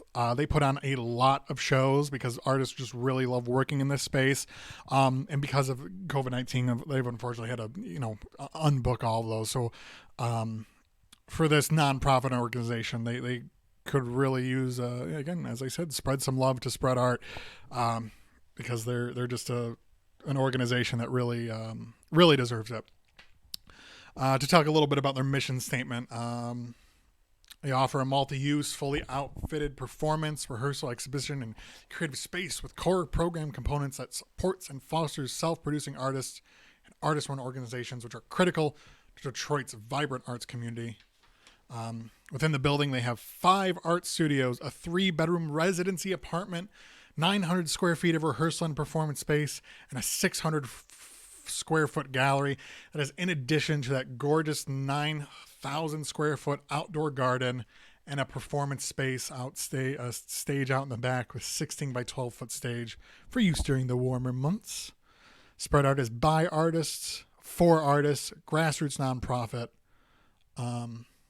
Multidisciplinary art, music, dance, performance events that push creative boundaries, incorporate technology, invite public participation, and or explore relevant social themes. Please check it out. And thank you so much for all the kind people who've given already $100 to this great organization. Hopefully we got a few more people sending a little bit more their way. All right. So with that, we're going to talk on about our final question. The category is Caribbean independence. We have all of our wagers in. Final question, Caribbean independence after the United States. What Caribbean country became the second former European colony in the Western Hemisphere to gain independence, declaring in 1804? After the United States, what Caribbean country became the second former European colony in the Western Hemisphere to gain independence, declaring in 1804? If you bet a lot of points, I hope you knew a lot about the Caribbean or a lot about independence. This is not a question you get asked every day. Again, after the United States, what Caribbean country became the second former European colony in the Western Hemisphere to gain independence, declaring it in 1804?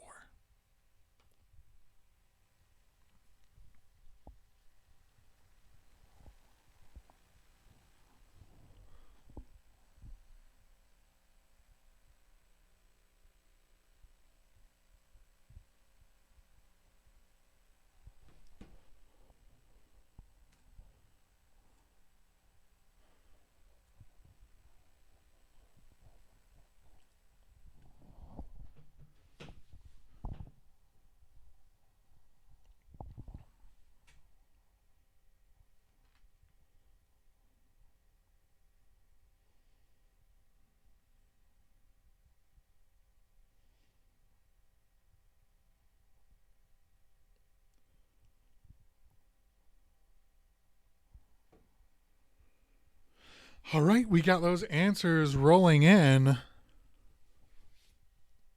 We got some brave teams. We got some teams who play it smart.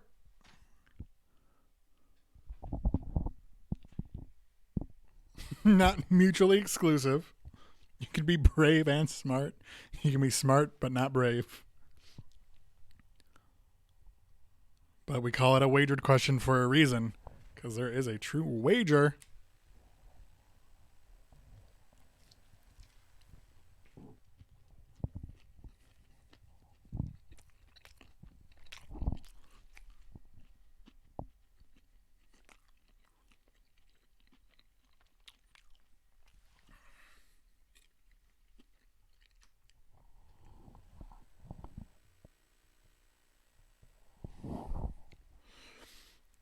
All right, we got another 3 minutes on the clock.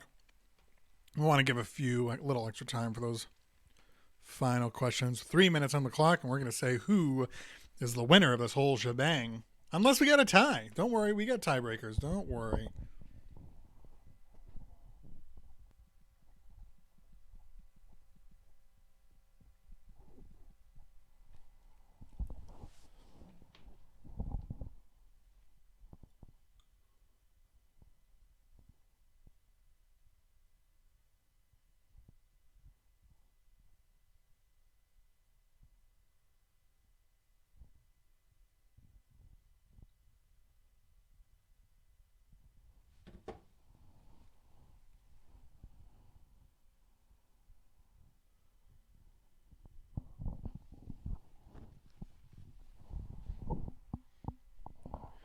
After the United States, what Caribbean country became the second former European colony in the Western Hemisphere to gain independence, declaring in 1804?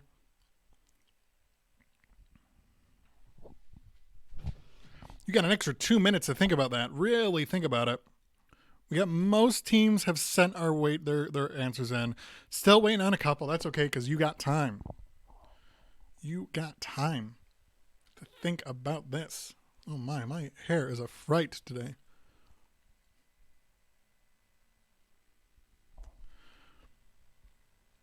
But where on earth am I supposed to get it cut? Come on.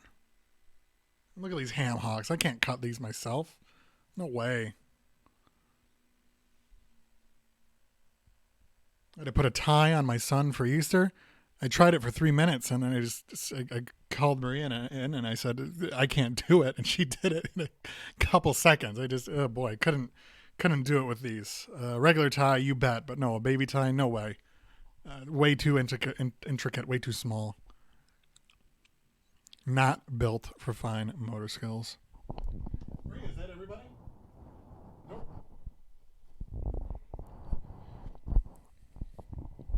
Nope, still waiting on a couple.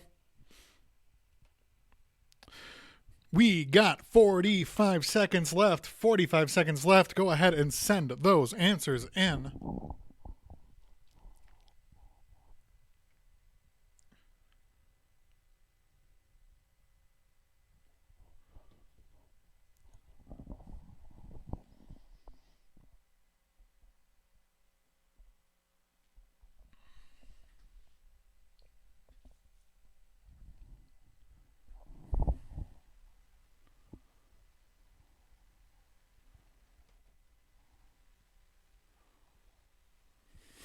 Yeah, a big part of it was that the baby did squirm. He didn't like getting a bow tie put on him.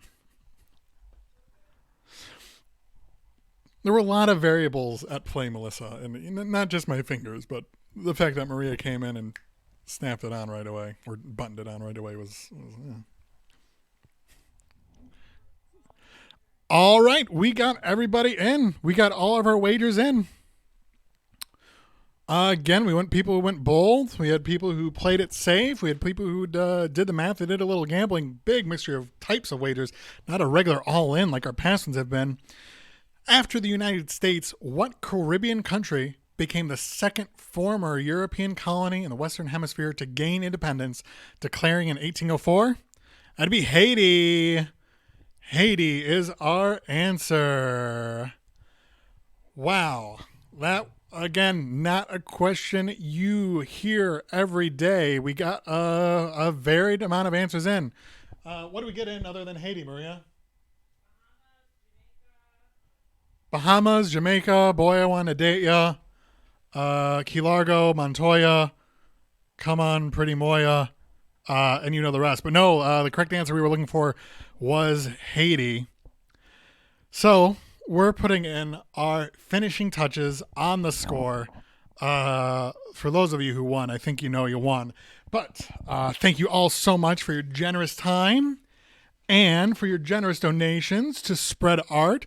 So far, we've raised $100, and we had a lot of people chip in an extra amount. Shiva from Crazy Blowfish threw in a little extra. Chris Hannes and Alex Hauser from Pin Pals threw in a little extra. A nice, lovely extra $15 from another team, Real Michigan Fab 4. Again, very generous. They sent a few extra bucks in. So we're going to announce we got a lovely $100 that are going to, and you know what? Maria and I are going to throw in a little too. Maria and I are going to throw in an extra $15. So we're going to bring that to $115 for Spread Art. If you want to send me some more money via Venmo or PayPal, I put my info there in the chat. You can also donate directly to spreadart.org. Please let us know. We want to know if you're being generous, of course. But wow, 115. Hopefully we can get a few more bucks there. But our winners, second place, an award of $11 goes to Satellite of Love, with Chris Morgan leading the team. Satellite of Love with 79 points. 79 points for Satellite of Love. And first place is Kevin and the Zits. Kevin and the Zits with a shocking 99 points. Them wagering and winning the wager from first round. Wow, they really put it in. Very generous score. And you know what? Kevin and the Zits, also generous. Their prize of $25, they are going to bank 5 so they can play again next week. And they are going to send another $20 to Spread Art. So now we are at $135 for Spread Art. Thank you so much for rolling it forward, Kevin and the Zits. Great team. Real great team. Kevin and the Zits, pretty clever. I think they've won another round before. They're a bunch of smarties over there. A lot of people smarties. Honorable mentions, let's say Just for Fun, got 72 points. They're in third place. Amanda Marcotte leading Joe Manda, 56 points. They went all in and lost it all. My couch pulls out, but I don't. 0 points. Satellite of Love, 79. Just for Fun, 72. Kevin and the Zits, 99. Incredible. I think that's the first time we broke 100. Pin Pals went 0. Good on Pin Pals. They got up to 58 points for before they wagered. They were under 5 the first game they competed in. They're kicking butt now. They came back. They're serious. 68 points for Team Troglodyte. Ham Solo's got 68 points. Mucky Haggis Rocket, love the name. Love representing California, 54 points. The Newlyweds, they went all in. They got 0. Real Michigan Fab 4, they went all in. They got 0. And Crazy Blowfish, they went all in and they got 0. I think the real winners of this are, of course, Spread Art Detroit. We got $135 just from the information that's been sent to me via PayPal and Venmo, a few other ways that needed to go in. We're going to send that money over to you a little bit later this week, of course. If you want to send more, please let us know. I'm happy to give you a shout out. And of course, if you want to send directly to Spread Art, also good. Either way, they get the same amount of money. You can trust me. Please go on over to spreadart.org. Really awesome organization. I'm happy that they reached out to us because they're very generous with their space, very generous with their time. We're happy, very generous to the community. We are glad that we have an opportunity to be generous right back at them. Again, thank you for all our extra donors: Alex Hauser, Chris Hannes, myself and Maria. Well, I shouldn't be tooting my own horn. I'm just reading off the list. Shiva Shamir, Dustin Ludwig and team, some other people on PayPal that I have to switch over to because I only have it open in a certain list. Again, congratulations to Kevin and the Zits for your incredible track. 135, pretty good. Last week we had 150. Overall, we've raised over $600 for local Detroit art, which is incredible. In just a month, we've raised over $600. For this is nothing to scoff at. For depending on what type of show you're going to go see at Spread Art, we're talking about 10, 15 tickets here. Sometimes 30 tickets. Again, it depends on what kind of show. They have many different ticket prices. Sometimes they're free and by donation only. Really depends on what kind of show they're hosting. So, this is not anything to scoff at. This is a good night of a little bit of a crowd for them. So I can see via the comments they are very grateful. And I am also very grateful that you all are so kind and generous. Please feel free to join us next week. You can look our page up on Virtual Trivia for Detroit Arts as our Facebook page. Maria and I will also be giving updates. If you know a theater that you think could benefit of this, please have them reach out to us. We're going to hold a poll. If no theaters reach out to us, we're looking for professional nonprofits or theaters that serve as an incubator or artistic space that are nonprofits to send this fundraising money to. Please have the theater reach out to us. Otherwise, we're going to be holding a poll in a couple days to see what our next theater is. Spread Art reached out to us, which is great of them. And we're glad they did because, again, 135 is a great amount of money. We're just playing a little trivia and having a little bit of fun. I hope you guys had a great time. If you have any questions, comments, concerns, please tell me in the chat. Or, again, we have our Facebook page now. Go on the Facebook page, Virtual Trivia for Detroit Arts. They created this event. So if you go on Facebook, go and visit the event, visit who created the event, and, you'll see it. Go ahead and add yourself to that because you're going to send some more information your way. Right now, we got about 14 people chiming in. I'm going to ramble. This is now the post-game, to use a football term, my favorite sport. It's a joke if you know me. I'm not a big fan of football. It's fine. It's okay if you like it. Just not really for me. We're in the post-game now. This is going to be me rambling and hyping it up. Spread Art Detroit. Great organization. 501c3. They also have another matching donation right now. So if you actually donate through them alternatively, the Art Place and Eubie are going to match up to $15,000 worth of their donations, which is excellent. So if you go ahead and donate to their IOBY, oh, it's IOBY, sorry. No, IOBY? I'm not familiar with IOBY. I'm not familiar with that website or that community organization. I'll have to check it out. They are donating up to $15,000. They are matching it. Oh, wow. They reached their goal, but they are still going. They're still going to match that money, which is really incredible. Good funds. I'm glad to see that such great funds and such generous people are sending some love to Spread Art.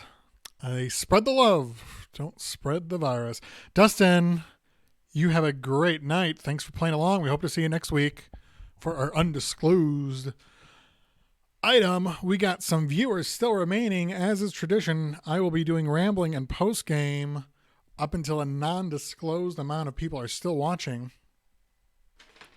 I will not disclose the number. We are now in the post game. Thank you, everybody, for your generosity. $135 for Spread Art. Nothing to balk at. Please, it's not too late to send a little extra in if you want. Not too late at all. Again, you can send it to me, Andy-Gatens at Venmo or andygatens@gmail.com via PayPal, or send it right to spreadart.org. I can't keep track of that. So if you want to get that shout out, you have to send it to me. But honestly, I just want them to get it. And if you do send it, please put it in the chat because we want to know who's being generous because, they deserve a pat on the back. These are uncertain times. And it's lovely that someone is certainly generous. Sorry, I've been a little more... Screen and things have been a little more scattered today. Like I said, we're having some real antics with Zito. He's been quiet for the first time in hours. So I'm beautiful for this respite. It's just the sound of me talking and the faint hum of my computer getting way too hot because it is 9 years old.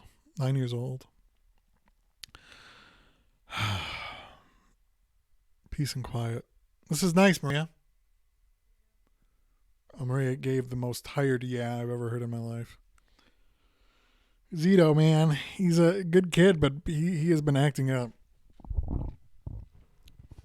If you want to see some great acting, though, wait until this whole thing goes over and swing it over to Spread Art Detroit. If you want to get some great wings, go ahead on over to Detroit Wing Co.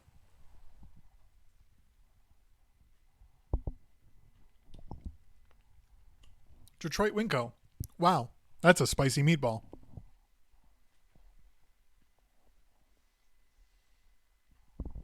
It's a spicy wing. I'm not sure what it is. Oh, yeah.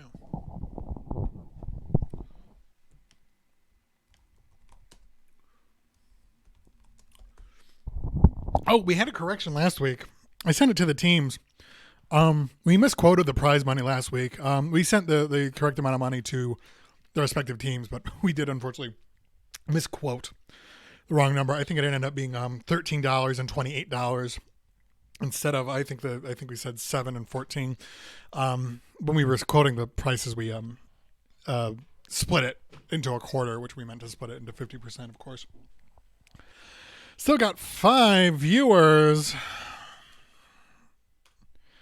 If you're here for the halftime show, let me know. Post-game show. Let me know in the chat. I don't mind talking and rambling, but I would love to know who I'm talking rambling to. We lost a few teams this week. That's okay. The Youpers and Sunil's team and Patty's team have been here consistently the past 4 weeks, but we lost them this week. That's okay. They're probably going to be back next week. But we got a lot of new faces, which was gorgeous. Love to see new faces. Okay, we still have 5 people watching. Feel free to keep watching. I will keep going with this game show, but please let me know who you are in the comments. Down to 4.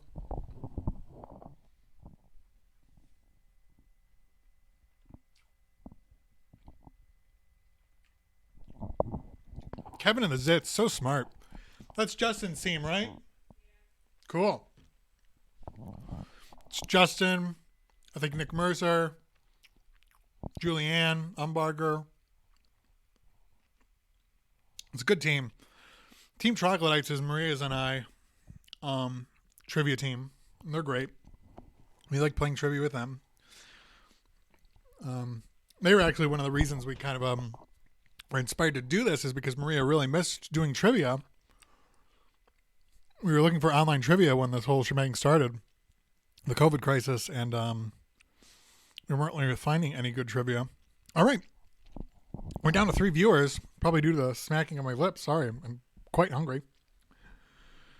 That's it. We're done. We raised $135 for Spread Art. Nothing to scoff at. Great amount. Keep an eye out for next week where we're going to raise even more money or just as much money for another incredible organization. I don't know who else is on here, but you know, as someone from Animaniacs once said, "Love you, bye-bye."